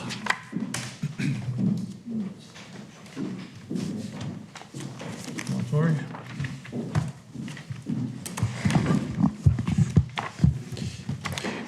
Thank you, Mr. Chairman. So I think everyone has a copy of the warrant and the draft informational handout that we'll finalize over the next day or so to put on the website. So I'll just go through the articles, and if there are any questions, just let me know. So I think most of them are pretty straightforward. There's a few that I'm sure we'll have discussion on. Article 1, this is a raise and appropriate article of $4,825,827.36 to the fiscal year 2020 budget for two line items. The first is school debt exempt principal. The other is school debt exempt interest. This is for the debt service for the elementary school bond issue that was borrowed in June. It was not put into the FY20 budget. We were waiting to find out what the exact amounts were. So this article just appropriates that money into the budget, and it's being funded from the debt exclusion. Are there any questions or concerns from the board on this article? I would just like to say that this article was based at the annual town meeting, as well as a debt exemption vote, so the override. I would like to move to approve the article for support. Second? Okay, I got a motion to approve Article 1 as submitted. I got a motion and a second. All those in favor, please state by saying aye. Aye. Chair votes aye as well. Recommend adoption. Yep. Recommend adoption of Article 1, I'm sorry. Yep. All right, on to Article 2. Article 2 is an article that we see at a special town meeting each year for unpaid bills. This year, we're raising and appropriating $971.80 for three unpaid bills. One is from Comcast, the other is Badger Meter, and the last one is Lowell General Hospital. The Comcast bill all these bills came in late after the close of the books in July. Comcast was for internet service. Badger Meter was for a maintenance agreement for our Badger Meter software, and Lowell General was for a pre-employment physical for an employee. Mr. Chairman, I make a motion that we recommend adoption of Article 2. I have a motion. Do I have a second? I'll second. All those in favor, please state by saying aye. Aye. Opposed? Chair votes aye as well.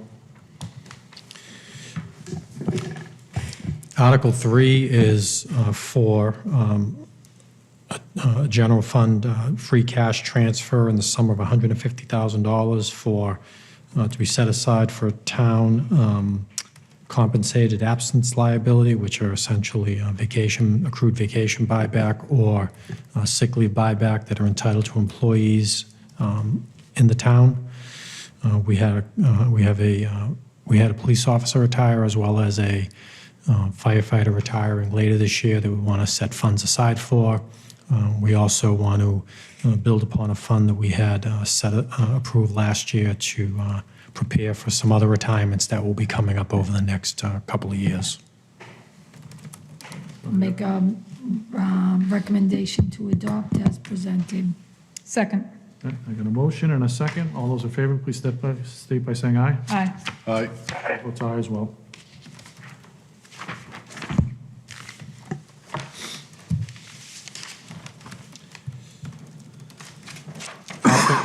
Article 4 is another article transferring funds from free cash.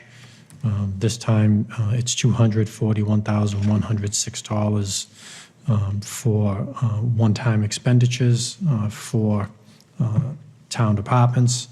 The first is general government for voting tabulators, $6,250.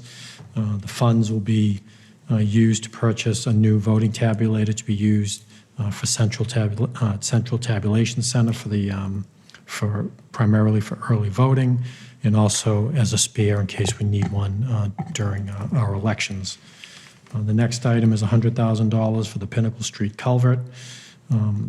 As we know, the Pinnacle Street culvert has failed and the road is closed. We're in the process of getting approval to replace that culvert. The plan, we have money set aside within the budget, but also we were going to use Chapter 90 money to supplement the project. By transferring this $100,000, it will lessen the burden on Chapter 90 money, so we can use that to pave roads and do other projects that we had planned to do this year. $46,802 is for a Motorola repeater and its installation for the police department. The current repeater that we have for the department is old, but also is on loan from a consulting engineer who would like to have it returned to him. This money will replace that repeater. The next three, $44,466, will be used for HVAC system at the Town Hall Annex. The units over there are 20 to 25 years old. They have some maintenance issues, and we're having difficulty finding parts, and when we do, they're quite expensive, so it's time to replace those units. The Facilities and Grounds Department would like to purchase a field sweeper, $38,438. This will allow them to sweep the fields after they've been cut to pick up the grass clippings and thatch. It also can be used in walkways and on courts that we have down at the field to pick up trash and clean them. And then finally, $5,150 for a mounted sander to go on one of the trucks at the Fields and Grounds, Facilities and Grounds Department, to be used in the winter for walkways and parking lots. I just have one question. That sweeper, do you know if that's also going to be used for, I know we put that skating rink down there. Was that going to be used for that as well? He didn't mention that it would be. I can ask him if it could be. I thought he mentioned something about he was trying to get an extra piece of equipment to keep instead of going down there and shoveling it off and using some sort of thing that was going to be used to do it. I was just wondering if that was the piece of equipment. I can ask him tomorrow. No, it sounds like it's got plenty of uses as is, but I was just wondering if that could be used as an additional use. All right, do I have a motion on the article? Mr. Chairman? Yes. I have a question. Yeah. I just wanted, I'm going through the draft handout from the town manager, and I'm looking at the free cash balance, and I just wanted to have an understanding. You've listed on page 12 how all the articles and the amounts kind of come away from, or subtracted from the free cash available balance, which it looks like is correct, 3.6 million. I mean, that's right. And then there's an intention in Article 7 to transfer 2.25 into the stabilization account. Correct, actually, yeah, there's actually missing a number. I don't know where it went, got lost somewhere, but the actual free cash balance is higher than that. Okay. Let me just grab it. Missing a line there. Just interested in that. Yeah. No opposition. No, I'm glad you brought it up. I was going to mention the free cash. And I certainly think the So Pinnacle Street culvert would be great. So the free cash that was certified July 1 was $4,247,154. And that number should be at the very top of that page, and I'm not sure what happened. It is. It just didn't pull over. It didn't pull over? It didn't pull over. It's just not, it's a formatting issue. Okay. Yep. So, It's there. Then, just to go briefly through this, so then, what we do with free cash after it's certified, we set aside $600,000 for, here, there it is, I'm looking at now, for snow and ice issues that might come up this year that are beyond the town's budget. And then the remaining balance of $3,647,154 is being used at this town meeting for the projects I just mentioned. And then there are 3 other articles we'll discuss, one being transferring a large bulk of the money into the stabilization fund. Thank you. Mr. Chairman, I make a motion to recommend adoption of Article 4. I got a motion, do I have a second? Second. All those in favor, please state by saying aye. Aye. Chair votes aye as well. Article 5 is to transfer the sum of $300,000 from certified free cash for the school department to undertake design and engineering of capital improvements for the Heathbrook and Dewing elementary schools. As we know, we'll be building a new elementary school over the next few years to replace the Trahan and the North Street School, but the Heathbrook and the Dewing will continue on as schools within the community. These funds will utilize engineering services to address areas such as window replacement at the Heathbrook, electric upgrade at the Heathbrook. There's a greenhouse at the Heathbrook that needs some improvements to its plexiglass exterior. Both the Dewing and the Heathbrook, they'll be looking at cooling solutions for lack of air circulation. At the Dewing itself, they'll be assessing a stone retaining wall in the rear of the school, and they'll be looking at the roof also to determine what, if anything, needs to be done to the roof and what the life expectancy is. Now, the $300,000 may not get us all of these items, but these are the priority items that they would like to address with this funding. I'll make that recommendation to adopt as presented. A motion, do I have a second? Second. All those in favor, please state by saying aye. Aye. Chair votes aye as well.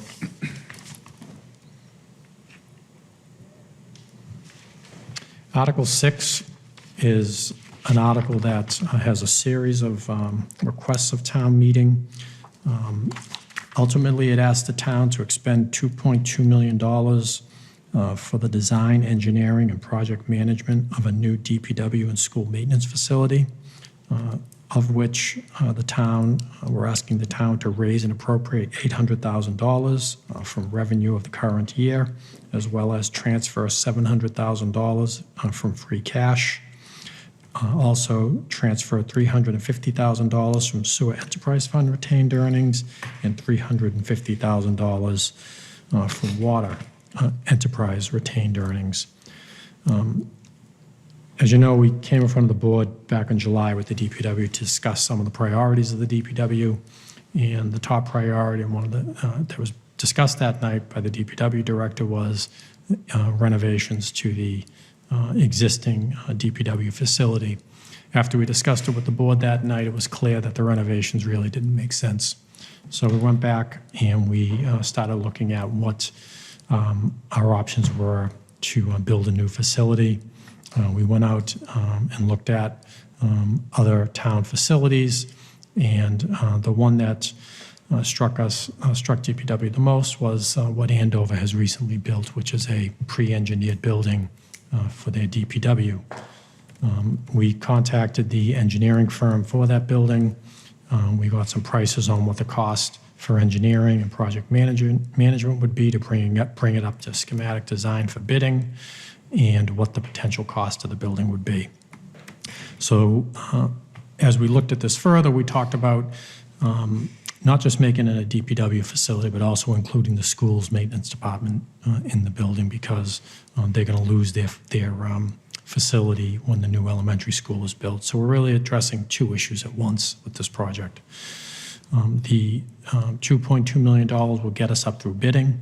It will not get us project management or design services for construction. We'll deal with that later.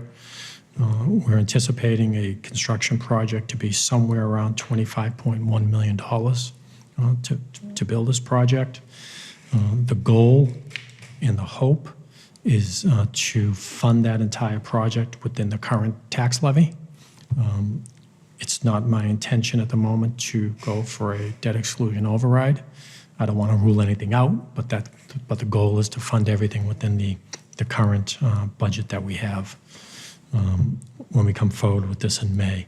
So this is the first step to design it, get an OPM on board as a project manager to help hire an architect for the design, get solid prices, and come forward in May with the full project, brand new project.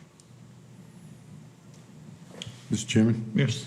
So I was vocal in supporting the creativity of Mr. Montori. I think this is, support this article.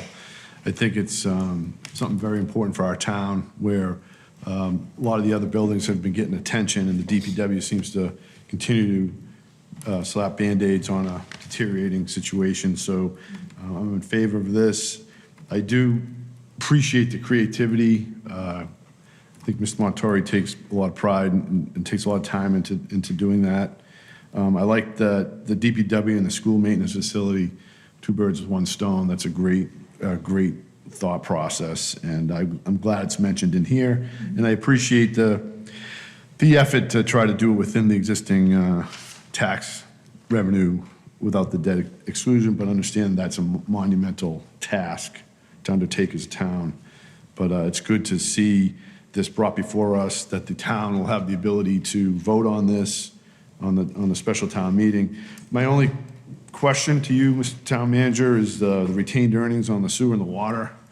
I think you might explain it in the document that you provided tonight, but I didn't have a chance to read it. So I guess if you could just kind of why you came up with the 350 on the sewer retained earnings and the 350 from the water, is that those numbers seem to work? And I guess my one concern is we're able to do that creativity. Why? And I just need assurance that it's not going to affect us in the future. Sure. No, it's a great question, and I'm glad you brought it up, because it triggered another thing I should mention. As far as the retained earnings are concerned, when the director and myself went through this project and the funding of it, we went back at what the allocations are for various departments, and from going through a process of identifying the amount, percentage these two departments are of the DPW, they are around 16-point-something%. So that's what that represents of the total cost of the design. So that's how we came up with the 350 for each. So we did actually put some thought into it, which sometimes we quick not to. No doubt that you did. And then water retained earnings this year as of July 1, which retained earnings in our enterprise funds are similar to free cash. That's essentially the end of the year surplus that a community has.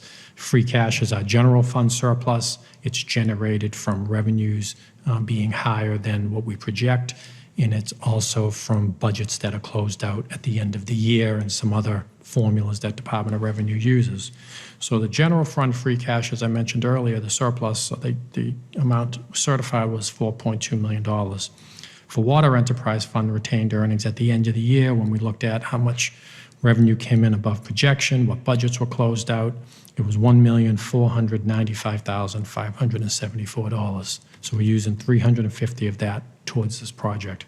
It still leaves us money in the future to utilize for water projects that we'll have coming forward in May. Sewer, the amount was $5,948,694, of which we're using the $350 towards this project. What's important to note about both retained earnings, they're cumulative each year. So water didn't have a large balance at the end of the year to bring forward, but sewer did. So in the back of the handout, which people will have at town meeting, when you look at the water retained earnings, from last year, we carried forward $236,468 towards that 1.4 that was certified. In sewer, of the 5.9 that was certified, we carried forward $4 million. So that was a large portion of the amount that was certified.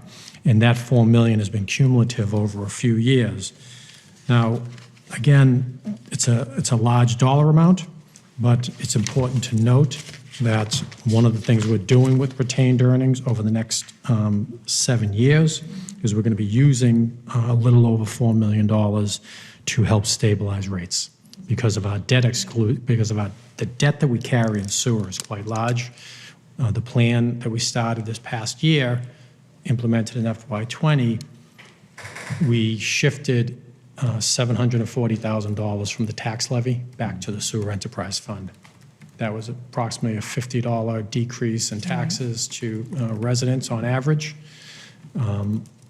And to ensure there wasn't a spike or an increase in sewer rates, we're using the retained earnings to help smooth the debt service over the next 7 years until we get to the point where the debt service has dropped and we'll get past those high times.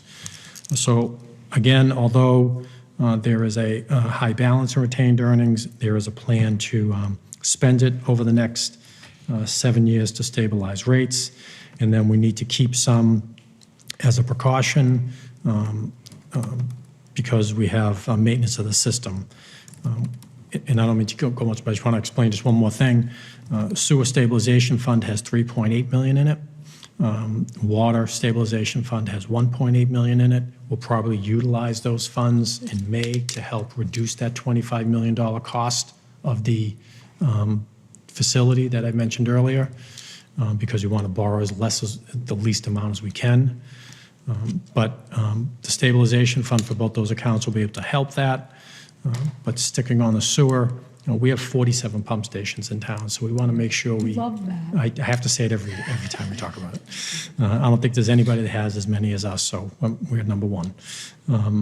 So we want to keep money aside just in case any of those fail. And as Mr. Crapper knows from his business, just failure of one of these stations that can be very costly, and we need to fix them right away. So that's why we want to make sure we have enough to address those issues. So I hope that answers your question. Yeah, that's a great explanation, Mr. Town Manager, and I know that that's going to come up, I'm sure, on the town floor. So the way you explained that is, I know that's probably more detail tonight than maybe on the town floor, but town meeting floor or special town meeting floor. Not everybody watches this meeting, so I appreciate that explanation and the creativity, and it's total transparency right in front of us. So I appreciate that. Thank you, Mr. Chair. Mr. Chairman, the money that we're raising and appropriating, that $800,000 came from two areas. We have more state aid than we projected, so that's all that's being funded from additional state aid. And then new growth in the community, we projected $800,000. We're projecting it to come in somewhere around probably a little bit over $1.1 million, but for this article, we're only using $300,000 for new growth. So those two areas funded that. So, Yes. just, first of all, thank you, Mr. Dick, because I think you really got the ball rolling with the DPW when they came to present to just basically say, this plan isn't working. And we're all well aware that when this went to the ballot box, it did not meet the muster of the town, but it's basically about people saying we need to live within our means and we can't continue to borrow. So to that, the creativity is well appreciated on my part as well. I do want people to know that where we're taking that $800,000 with the state aid and the new growth, that will lower our free cash when it comes to next year. We've been fortunate over the last few years to be very conservative when we budget. And the items that we see on our special town meeting have been incorporated and continue to be incorporated in our budget in May, and then whatever doesn't get budgeted then actually is one-time expenses are being done through our special town meeting, but next year we may not see such a high number. And the wish list, I just want to make sure our department heads know that those one-time wish lists may have to see some adjustments in them as well. Because I think that this is a great use of the conservative budgets that we're putting forward. So I want to thank you and your entire team for putting this together. And I bet the DPW people are like, is this really going to happen this time? Because I feel like we have asked them several times, oh, we're going to do something to address that, but we always fall a little bit short. So I am hoping that this creative approach gets us across the finish line. Thank you. And I also love the addition at the end of the handouts with all the money being tied in like that. Nice addition. That's all, Mr. Chairman. Question? I fully support the article. I think it's great and it's well presented. Well, I have a couple. When it comes to the DPW, you know, I'm going to say something. So I always have concerns of visiting that DPW and seeing the condition of what it's in and looking at how much equipment is left outside and the waste to this community of, I mean, the residents, every time they look at this budget, we put it through and we're buying new vehicles. And they're like, why do we keep buying new vehicles? Well, if you're not storing them and you're not maintaining them and you're keeping them outside and you don't have proper facilities to do it, then guess what? We're not being very intelligent with what we're maintaining our equipment. Would this include, now combining the school and the DPW, gives me a little bit more of a concern. Would there be a big enough facility to be able to handle and keep everything that we have inside this facility? Was that part of the design? Yep, that's part of the design, that's part of the plan, the square footage. We sent some programming information to the consultant, and this will build a facility to house all of our equipment. It'll build a facility that includes a wash bay that we desperately need for all of our vehicles. That was my next question. Yeah. He's anticipating. It'll build a facility that has a new fuel storage facility that is needed. It will have coal storage. It will have additional salt storage. So, we're looking to demolish the existing building and constructing a new 49,488 plus or minus square foot facility. The current square footage is 25,900. Will the wash bay be large enough to handle all vehicles in this town? Fire trucks and all. We said that's my concern. We spent $1 million for a fire truck and we're not washing it. Yep, everything. So, okay, we'd have that to go in there. All right, no, that's everything I wanted to hear. I think, yes, it's a big number. We're spending it, but it's also, there's some cost savings involved when we do that type of things. We don't have plows that are sitting outside rusting. We're not using as much salt because now they can use the calcium tanks and they can actually rinse off the vehicles and save a cost savings. We spend so much money on snow and ice every season, and that drives me crazy that we could easily save money on the salt and the money that we spend every year on snow and ice if we just had some better facilities to be able to do so. And this will eventually, and I'm not saying it's paying itself off, but eventually it's going to save what we're spending every single year. I can see the numbers going down. And the maintenance, how they get in and out of that building when we have a snowstorm, I shake my head because it's everybody's like next. You have to move 3 trucks out to get. You can't even get into a vehicle unless you move so many vehicles out. And if one vehicle breaks down, it's like now you got 3 trucks pinned in there, and it's just you have to pull them out. It's I don't know if everybody's toured the facility, but it's a nightmare. So I think this is a great idea. I think hopefully the residents support it. Mr. Chairman, I have a question, actually. This 2.2 million funds the design, the engineering, and the project management, but does it fund the construction? No. So, and yeah, and no, I actually was, before you asked your question, I was thinking, I just want to stress, this is only the design up to the point where we can get a price to bid this. We'll still need to come back to the townspeople to get approval for the actual construction costs, which is going to be upwards of $25 million for the construction and design and engineering through construction, as well as project management through construction. So this is the first step to get to that point. Thank you very much. Thank you. So Do I have a motion on the article, or? make a motion to adopt Article 6. Is that how we do it? I got a motion, do I have a second? Second. All those in favor, please state by saying aye. Aye. Chair votes aye as well.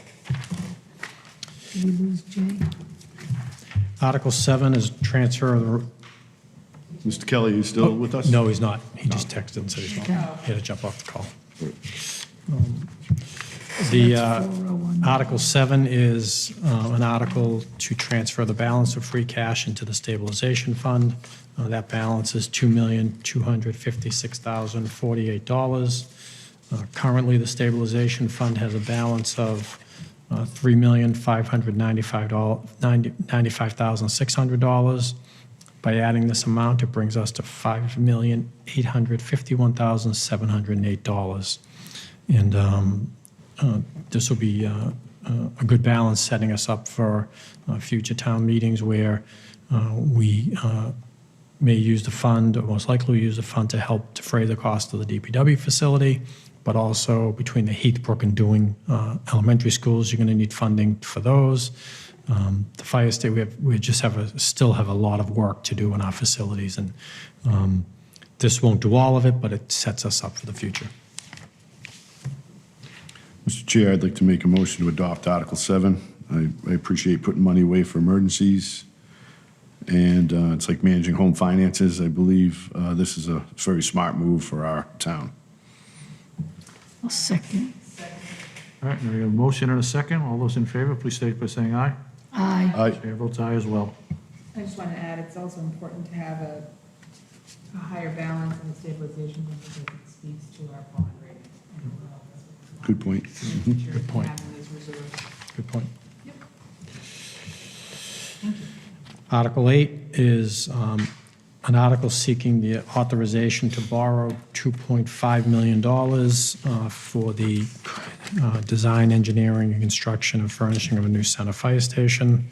As we all know, we have already approved $15.8 million for the fire station at 2 different town meetings. The reason why I'm bringing this forward is just a precaution in case we need additional funds when we bid this project. The current station design is being finalized. It was delayed for a couple of reasons. One, we thought the bidding climate would be better if we delayed the bid. We were hoping for the fall, but then because we're still working out some parking issues, we decided that we'll probably get the best bid if we bid this over the winter for our spring construction. That's when contractors are really looking for work. So that's been part of the delay of this project. We've been working with Bank of America to get an easement on their property for enough spaces for the staff that works in the department, for residents who need to utilize the department, and for some overflow parking in case we have any training. They have been amenable to providing an easement. I'm just waiting to see what that agreement would be from them. If that works out, that will allow us to avoid building a parking lot in the rear of the property, saving us some construction costs. But because we know construction costs are increasing, and with the issues with trade and the cost of goods, I just wanted to be cautious and have another, what I would say, a contingency set aside in case we need it. This money will not be borrowed unless we absolutely need it. And we won't know that until we actually get bids in and see where the project lands in January. So, Mr. Chairman, just a quick question. Yep, right ahead. So, Mr. Town Manager, so if we will know in January whether or not we need to borrow that money? Correct. And this is just giving you the town meeting to, Authorize, just in case. And if we don't need it, then after the project's complete, we'll rescind the borrow. yep. It's also good that you're thinking about the cost savings by doing it in the spring. I appreciate that. Thank you. I'd just like to make one more comment regarding that, piggybacking on Selectman Dick. We've learned through the elementary building, if we don't have this money appropriated and then we have to wait for May, then we're going to delay, and that would also impact, because as soon as you start that construction, every day, you're just racking up the numbers, right? Correct. Yeah, So- every time we delay. I think having this proactively is important. Thank you. Mr. Chair, make a motion to adopt Article 8. I got a motion to adopt Article 8. Do I have a second? Second. All those in favor, please state by saying aye. Aye. Chair votes aye as well. Article 9 is a transfer of $350,000 from the Community Preservation Fund undesignated reserve for lights, for new lights, poles, and associated electric work at Hazel Field, located at Saunders Recreation Area. This is specifically down at Livingston Street, the recreation area at the Field of Dreams, which is used for girls softball. And this Hazel Field is a field that the Softball Association came forward to us and asked if they could have lights put on the field, which we thought was a good idea. We recently completed lights on Memorial Field. We're in the process of completing lights on State Field. We are finalizing borings and engineering for lights on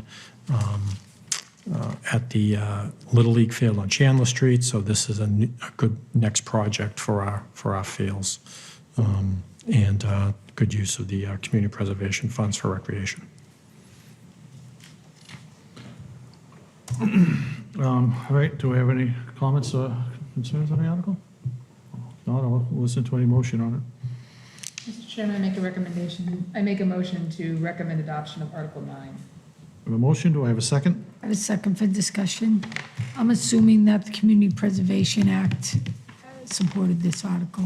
Committee, they're meeting on Thursday. They're meeting on to do Thursday, it, so if you, but they've already reviewed the projects. they know it's coming, and I'll talk to them on Thursday. I don't want to speak for them at this point. Okay.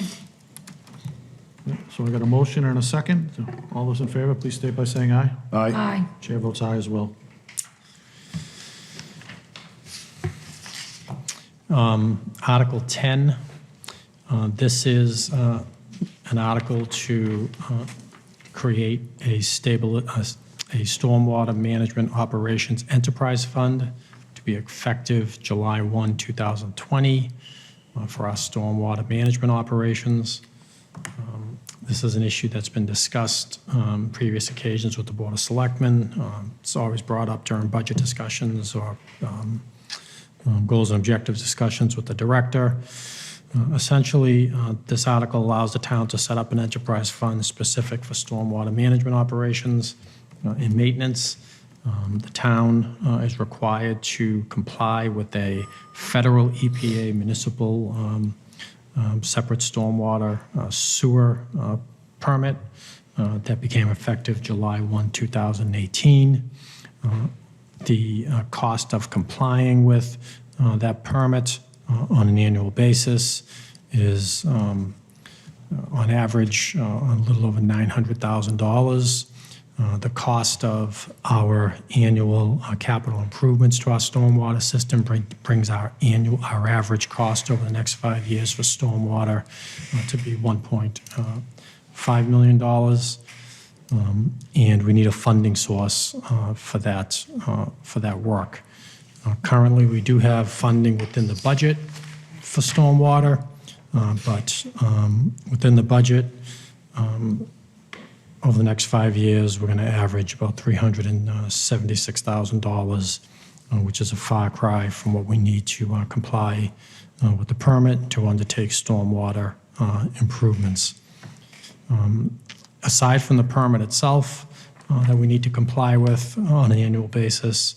The town has very poor drainage, and we need to improve that drainage. We need to fix drainage on many streets in the community that residents call the office, talk to you about, that they want addressed.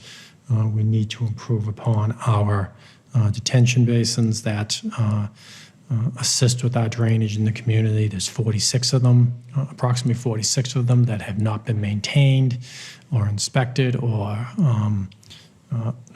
kept up throughout the, since they were built. And we have culverts throughout the town that we know need attention. We don't want to have future situations like we have on Pinnacle Street, where the culverts failed and we're closing roads or reacting after they have failed.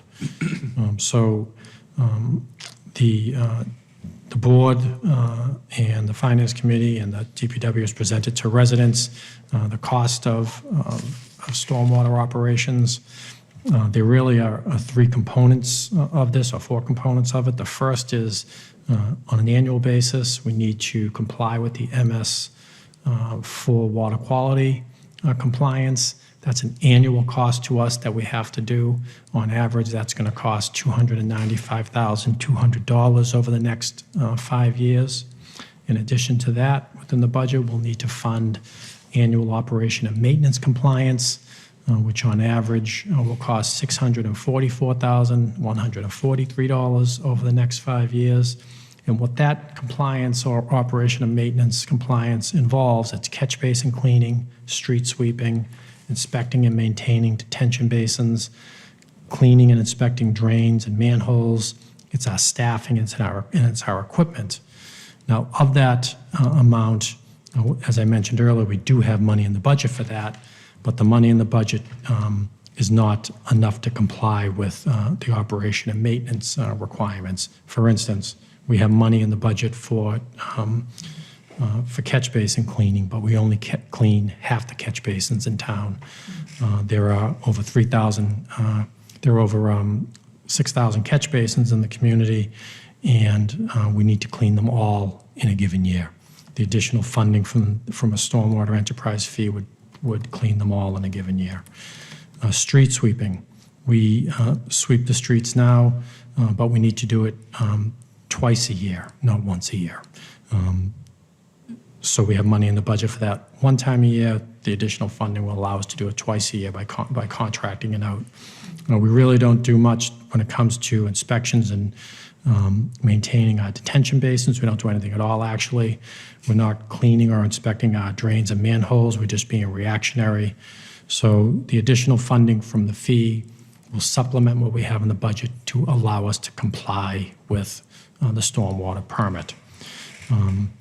And then in addition to that, we need funding to address our drainage, our stormwater system infrastructure, and to repair and replace culverts that we have in the community.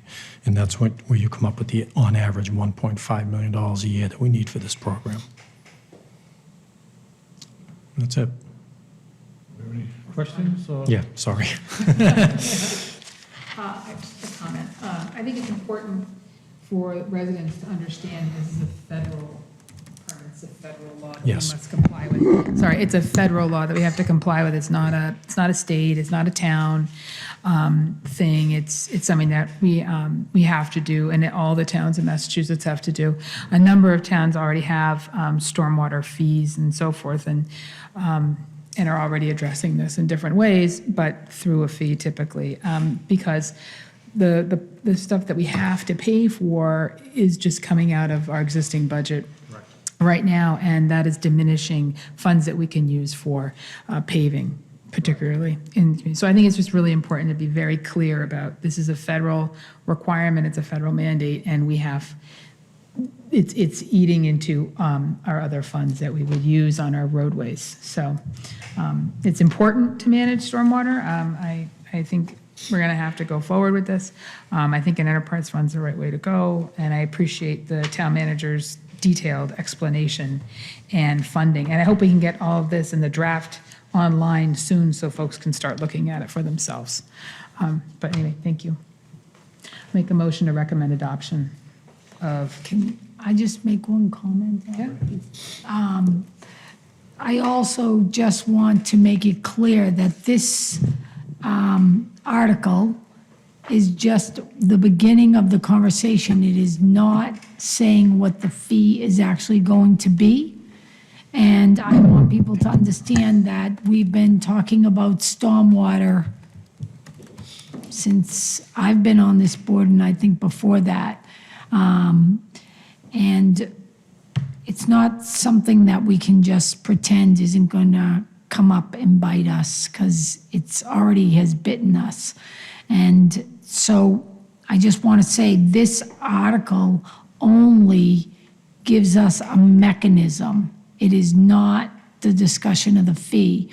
I've seen some documents that have been put in around for public hearings on these stormwaters. I have not been able to attend them. I hope that they're well attended.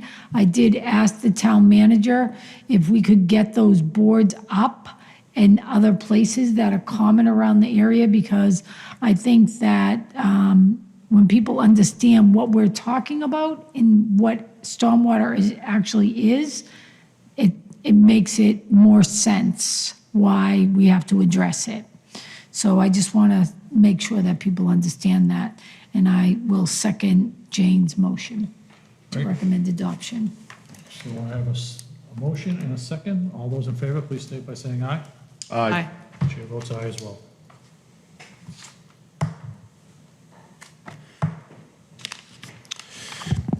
Thank you. Article 11 authorizes the Board of Selectmen to grant an easement to National Grid for, to provide electricity to the new elementary school. I'm not sure this is going to be actually needed, but I want to be proactive, because when we built the high school and when we renovated the town hall, we didn't contemplate needing easements for National Grid, and we may not, but I don't want to be in the middle of construction and find out we have to. So this just gets proactive to authorize the selectmen to grant that easement for the new elementary school. Lessons learned. Good idea. Exactly. Construction is, every day is money, money, money. Make a motion to recommend for adoption, Article 11. Second, Got a motion and a second. All those in favor, please state by saying aye. aye. Chair votes aye as well. Article 12 is to authorize the selectmen to grant National Grid an easement for the Regional Emergency Communications Center. Make a motion to recommend adoption for Article 12. We have a motion. Second, We have a second. All those in favor, please state by saying aye. Aye. Chair votes aye as well. Thank you. I wasn't sure if we did it for the center fire station, so we may have to do that in May, but that should be okay. But I wanted to get proactive on these. Article 13 is sort of the opposite. This authorizes the selectmen to accept an easement from the CubeSmart facility on Woburn Street. This will allow the DPW to actually put some drainage on that easement for Woburn Street. Recommend adoption of Article 13 as presented. Second. We have a motion and a second. All those in favor, please state by saying aye. aye. Chair votes aye as well.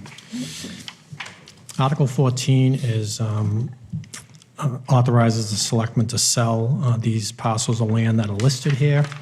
All of these parcels, we have received requests from abutters to purchase. So we would sell these parcels in accordance with the town bylaw, giving preference to the abutters. Questions or concerns? I'll listen to a motion on this. Make a motion to adopt Article 14 as presented. Got a motion. Do I have a second? Second. All those in favor, please state by saying aye. Aye. Aye. Chair votes aye as well. Article 15 is an amendment to the general bylaws for dogs and penalties for dog bylaw violations. The state statute changed and set a minimum for the offenses for any violations to a non-criminal disposition for dogs. And this warrant article just brings the violations up to what the level in the state statute requires as a minimum. Are we required to follow this? Yeah, it was recommended by both council and our animal control officers to bring us up to the state minimums. I'm not sure what would happen to communities that don't. I'm not sure it would cause problems or not, but we just want to be consistent. So when we do cite a violation, that there's no issue with the legitimacy of the violation. I just want to make it clear that, this isn't something that we're trying to raise fees. No, this is compliance with state statute. Compliance. Yeah. Okay. Yep. We're mirroring the state statute. Yep, okay. Recommend Article 15 for adoption. Second. Got a motion and a second. All those in favor, please state by saying aye. Aye. Chair votes aye as well.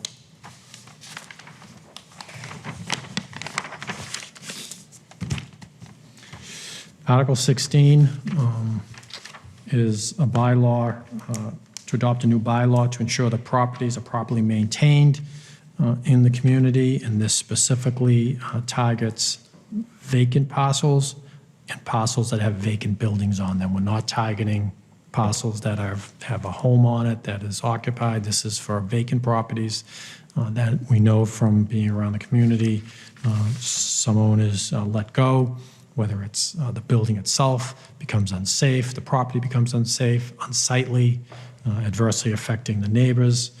This bylaw gives teeth to the town to force the owner to ensure that it's brought up to standards. It was drafted by the Assistant Town Manager, who's here if you have any questions. I know this has come up numerous times in our community. Selectman Wellman could speak to the beautification, bringing this up, of the number of buildings that they've gone by, and the way that it makes our town look, and how upset we get when we have a number of properties. I know we've had a number of problems with properties that the overgrowth and kids hanging out in different things where we didn't have any teeth. But the enforcement of this, does this give us something more for, I mean, what is the, do we have no fines per day? $100 a day. It's $100. Yeah, none. $100 a day, yeah. So now this will actually give us a little teeth, I mean. Yeah, it gives you teeth. Okay, yep. All right, no, I love it, thank you. I'd like to just speak to this just briefly. I think this is a great addition to our toolkit in the community for a couple of reasons. One, back during the Great Recession, which we all remember, there are a number of homes that were foreclosed, and in all communities all across the country. And without having something like this, you can't enforce banks that take over homes to kind of keep them maintained. And it impacts the property values of the neighboring homes as well. So I think that's, for vacant buildings, it's really important.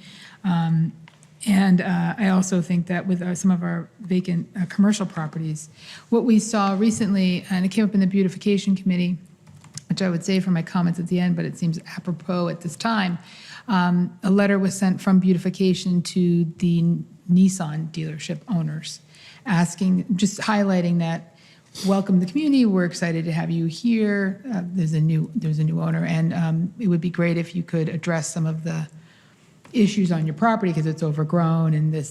And they absolutely went and did it right away, and they sent a letter back saying, thank you for your welcome letter. We've made these additions. We look forward to being part of the business community. So there's a way to kind of address it in a positive, welcoming, outgoing way. And we didn't have, this bylaw obviously hasn't been passed, and still, great example from that local business. So I think it's fantastic, and I would make a motion to recommend adoption. Second. Motion and a second. All those in favor, please state by saying aye. Aye. Chair votes aye as well.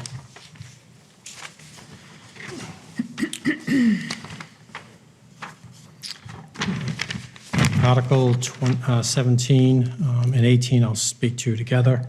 This just removes the sunset clause from the general bylaws and the zoning bylaws that banned recreational marijuana cultivation, independent testing labs, and manufacturers.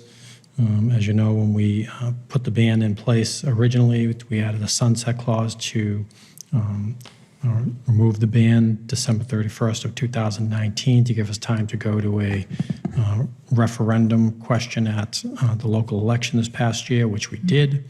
The town voted against these 3 uses. So now we're going back to town meeting to implement what the voters said in the election, which is they want to ban these 3 uses, and removing the sunset clause permanently does that. I'd like to, Go ahead. I'd like to make a recommendation to adopt both Articles 17 and 18 as presented. We have a Second. motion. We get a second. All those in favor, please state by saying aye. Aye. Chair votes aye as well. No, No? no, I don't. Okay. I wanted to actually ask a question to the town manager. Because of the structure and the date on the sunset provisions, I think this will come up for debate on town meeting floor. And I'm curious what happens if it isn't taken out, if the sunset clause is not taken out. Then what happens on January 1st? We have a general bylaw and a zoning bylaw that will allow these uses. Okay. Good question.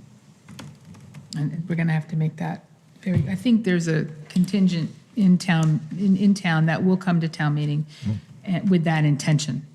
And so you might want to be prepared for floor motions and things like that in this particular article, based on what I'm hearing. So thank you very much. Can I take my vote back? Can you do that?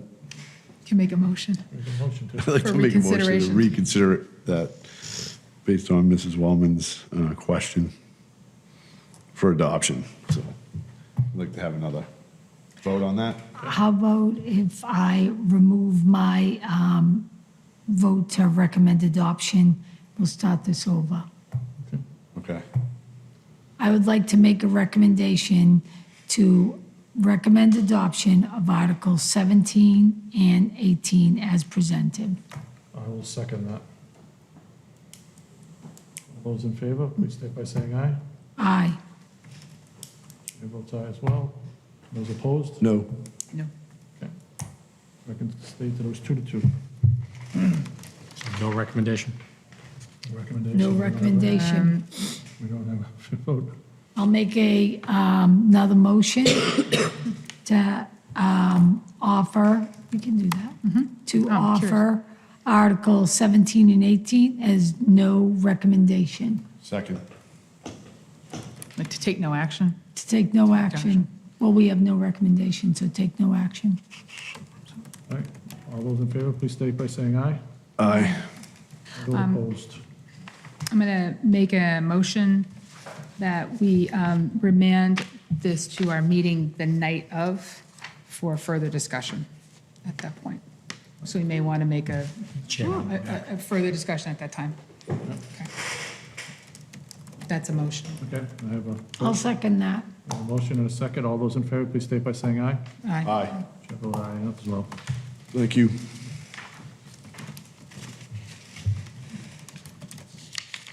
Not as smooth as we like, but a good result. Yeah. That was me, It gives sorry. us room for more conversation and feedback as we go forward, and consideration I appreciate that. all the way around.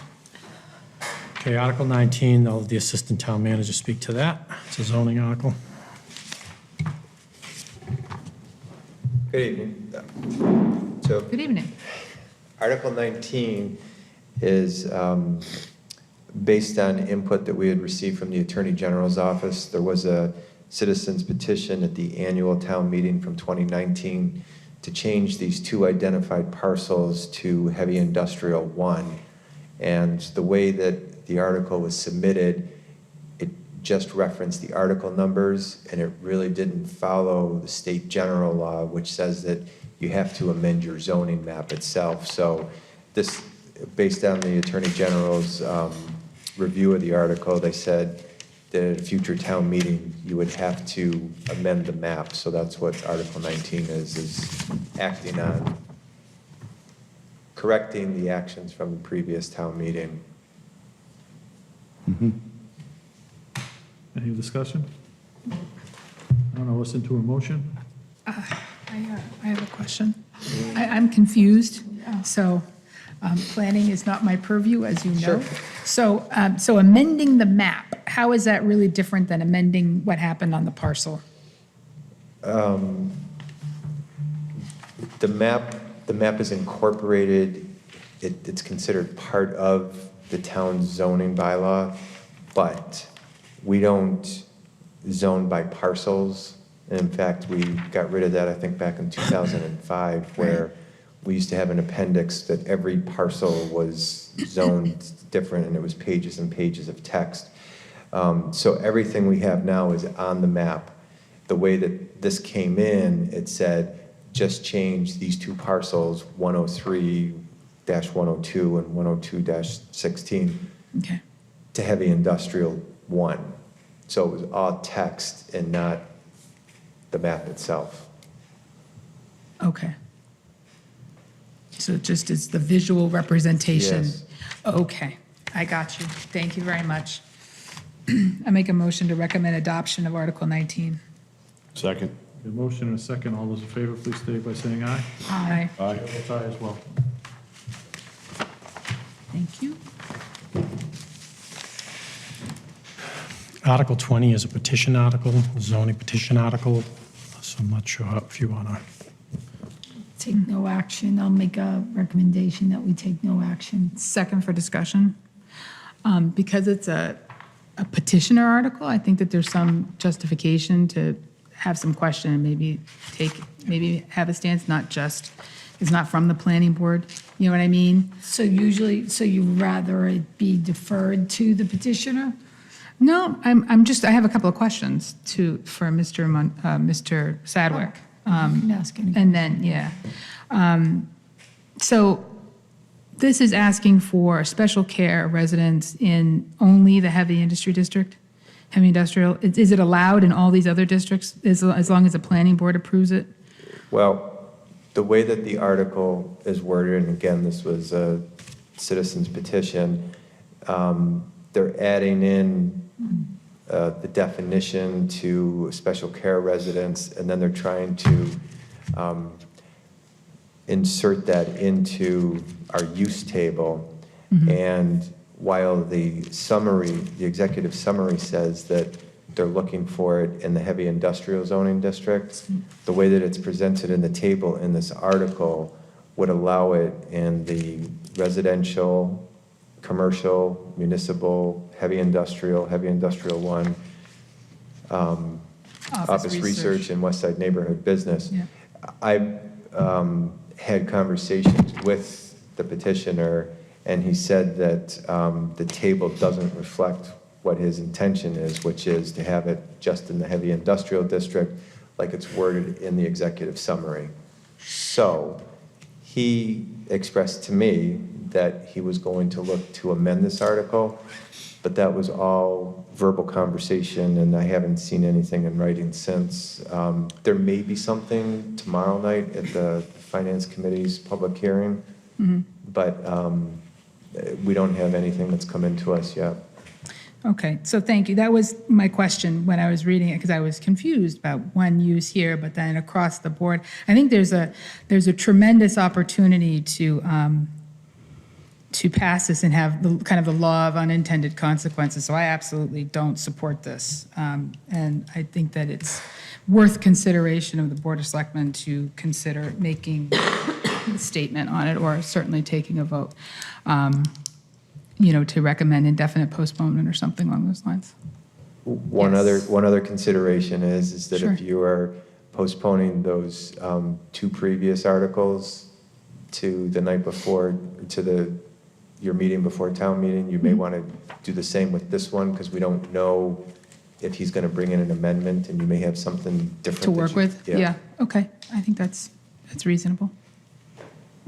So I think with, Mr. Chair, I think just with that piece, we really don't know what's going to happen, so I would just recommend that we take no action on this article. You already made that as a motion. So I'd like to second Mrs. Stronach. Yep, great. Motion for no action. And a second. All those in favor, please state by saying aye. Aye. Chair votes aye as well. And then I'd like to make a motion that we add this to our meeting before special town meeting Second. for discussion. Got a motion and a second. All those in favor, please state by saying aye. Aye. Chair votes aye as well. And Article 21, we've received a letter today that I passed out to the board. That article is being withdrawn and will be withdrawn the night of town meeting. Excellent. So do we need to take any action on that, or is it just withdrawn? Gone. Okay.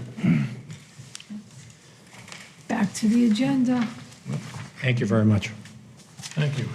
Okay, next item is special permit regulations.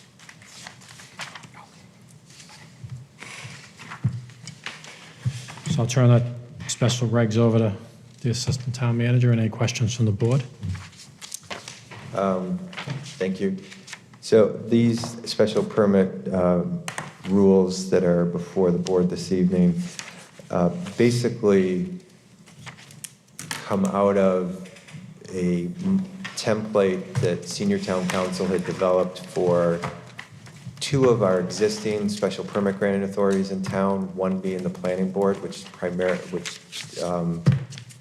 does predominant amount of special permits in town, but the zoning board of appeals also has a number of special permits that they grant. So in both instances, Charles had drafted these rules well over a decade ago based on Mass General Law, Chapter 40A, which is the zoning act.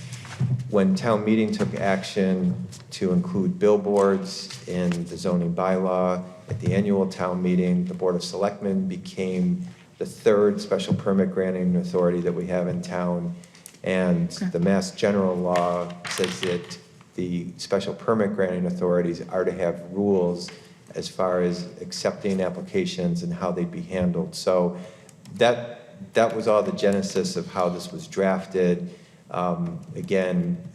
Charles and I were working on this one, and he went in and made some additional changes, mainly around gender-related issues that I guess back 20 years ago when they were originally done, it didn't matter, and today he wanted to see it reflect the he or she or his or hers in the rules. And the application was based off of what we've been using at the planning board for a number of years. And then the addendum that I had attached to the application really is the requirements from the state's outdoor advertising board and what they would be looking for, because this becomes a dual permitting process, just like liquor licenses, where we approve it locally and then the state has to approve it. So in my mind, it just seemed to make sense to ask the applicants for billboards locally to provide what the state's going to require, just so that when you see this application, hopefully it'll be the last time you see it, because it goes from an approval here to the state. All of the things have been met for the state requirements, and they get their final approval. So, with that. Do I have any questions or concerns? Or listen to any motions on the? I'd just like to make a couple of comments, Mr. Chairman. So, first of all, I do want people to know that I did take the time to meet with both the town manager and the assistant town manager with a plethora of questions that they so graciously answered, because as I said the last time this was before us, I was very concerned about what my role is in this, because I think that this is rare that the Board of Selectmen are granted this kind of authority. And I want to note for anybody who is still listening, but in the event that people do understand this, that the reason we are being asked to be the special permitting authority is because of the host agreement, so that the funding piece and this agreement come together as one, similar to the liquor license. I did use that as when I was trying to get an understanding of this. So I also took the time to go through the regs that the state has, and I really like that you mirrored a lot of that things. And I when I asked for all that information, I didn't expect 30 pages, but I did appreciate it, and I also appreciated you to take the time to go through it. I now understand my role, and I'm very comfortable with the process, and I want to thank you for doing that. Sure. Nothing else to add? Yeah, same thing. I know we delayed it because we wanted to take a little bit more look at what we were doing there, and I spent quite a time looking at other communities and what the state does. It mirrors pretty much everything that we're supposed to do. You did a lot of work on this. I think it's a great thing. We just wanted to make sure we had everything, and once again, you showed us you covered all the bases, so I think it was a lot of great work. I really appreciate your hard work on that. Just had a quick question, Mr. Chairman, for Mr. Sadwick. Does this, or can you speak to it just briefly about how this would impact or inform small cell permitting? Doesn't at all. Doesn't. Okay, fine. It doesn't, but the way that I wrote the rules was that I wanted to try and make this generic enough, and that's why Right. in the rules itself, you never see billboards. You don't see billboards until you get to the application, and the board can change applications for other things. So as we go down this conversation about the small cells, if we're in a place where we go for a zoning change and the Board of Selectmen becomes a special permit granting authority, it'd be very easy to just create an application, and the rules would already be set as to how applications would be accepted. Okay, so I appreciate the forward thinking and that clarification. Thank you. And the addition to the first draft is great.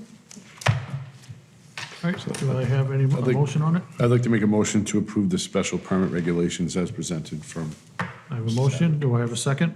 Second. Second. Motion is second. All those in favor, please state by saying aye. Aye. Chair votes aye as well. Thank you. All right, we have a town council invoice, Mr. Town Manager. Yes, thank you, Mr. Chairman. I'd ask the board to approve Town Council's invoice from August 16th through August 31st in the amount of $2,465. Do I hear a motion? So moved, Mr. Do I have a Chairman. second? Second. All those in favor, please state by saying aye. Aye. Chair votes aye as well. Okay. Minutes, do we have any minutes in the clerk? No. No minutes at this meeting. All right, then we're going to do board member reports. I'll stay with clerk. So Ms. Mullin. Thank you. Really briefly, the Beautification Committee is having its Halfway to Earth Day cleanup event coming up on October 5th, from 9 a.m. to 2 p.m. There's a special focus this year on NIPS collection. So there's an effort to separate that collection out and kind of show the impact we have on NIPS in the community. So the Beautification Committee's coming up with a way to do that that's relatively seamless. And it'll be interesting to see what we get from that. So that's coming up, and there are signups available already. And then, and that you can come down and to the town hall, 9 a.m. that day, and pick a location too that morning. And then I went to the NIMCOG meeting last Wednesday, and there's a couple of events coming up. First is the annual meeting is at Lindsay's in Drake on October 16th, and I believe the board's invited. There'll be a meeting that day, but there'll also be sort of an event and a speaker. And then the Massachusetts Smart Growth Alliance, along with NIMCOG and the Merrimack Valley Planning Commission, are planning a half-day summit at UTEC later that month on October 29th. And that's about municipalities tackling long-term and short-term climate challenges. So interesting to see what will come out of that. Thank you. That's all I have. Selectman Dick. The Athletic Field Subcommittee met on September 19th with the town manager and the architects and construction management team and a few of the turf vendors, things like that. A lot of good discussion, a lot of progress, a lot of agreement on how things are materializing for the field house and the turf, the athletic field facility for the new elementary building, elementary school. So everything's positive there. We don't have another meeting coming up, so that's about it. Selectman Stronach. First of all, I hope that I am not sitting on this board when the mandates from the federal government come through for the climate change. So I just want to state that for the record. The couple things, first of all, I have been notified by a member of our elementary building committee that he is going to be resigning from that committee. We have not received that resignation to date, but I would like to ask the board to consider as soon as we get that we post that. It is a community member position with a emphasis on construction. So I want to make sure that that board stays intact. So we'll be looking forward to filling that position if that vacancy does occur, but I all want you to know that there's the very close potential of that. Also want to let you know that local housing partnership is meeting tomorrow night, and Sunday is the fall festival, which this year will not have a pumpkin drop, but may have a pumpkin drop in the future. And I also want to thank our fire department for getting the firefighters grant, which is going to allow 15 members of our fire department to have training and then also work with some mutual aid communities. And lastly, I just want to, I know it's late, but we did get the prices from National Grid. And I just want to give another plug, if the town manager wouldn't mind, if you could do that quickly. Yep. Just gotta find them. Or next time for the aggregate for the energy that we aggregation, have. yeah. Exactly, because that does save community members money. So, yeah, so the energy aggregation numbers, I just want to go over it. So National Grid sent in Sorry to their put you on the proposed spot. rates for November 1st, 2019 through April 30th, 2020. These are their winter rates. And National Grid for residential is proposing 13.98 cents per kilowatt for residential and 12.18 cents for commercial. In the aggregation rates that the town has, that residents are part of, as long as they don't opt out, our rate for that time frame will be 10.69 cents for residential and 10.69 cents for commercial, a savings of 3.29 cents per kilowatt for that time frame for residential and 1.49 cents per kilowatt for I think that's the highest we've for hit. commercial. So it is a savings during the winter rates, and we hope residents take advantage of it. Okay, and they can call the town manager's office if they want more information on that. Yes, and it's online also. Colonial Power is our company that handles it, and I'll be glad to answer any questions, and if someone has opted out, they can opt back in, I believe. Yep. And then lastly, I'd just like to say that the Finance Committee's public hearing is tomorrow. We 7 talked PM right here. about that, but thank you. All right, I got a couple of things. I got Lowell Regional Transit Authority board meetings scheduled for this Thursday. We have Economic Development scheduled for next Monday. I'll be meeting with the Zoning Bylaw Committee next Wednesday. The Police Department is doing their, I just want to do a shout out to them, they're doing their Coffee with a Cop next Wednesday. They're going to be doing that from 6:30 to 9:30 at Perfectos. And on the same day, they'll have police officers in the school doing Milk with a Cop with the children in the elementary schools and doing that at lunchtime. And the last thing I want to do is say, we were invited, and the chair and I stopped over to say congratulations to a gentleman in our community, Kevin Sullivan. He received the Korean War Peace Medal on Saturday, 9/21. The Drake Veterans Agent presented it to him, and I just want to say congratulations. It was a nice little event. And my last thing is I want to thank Governor Baker today. Because Governor Baker today puts a 4-month ban on vaping all through the Commonwealth of Massachusetts.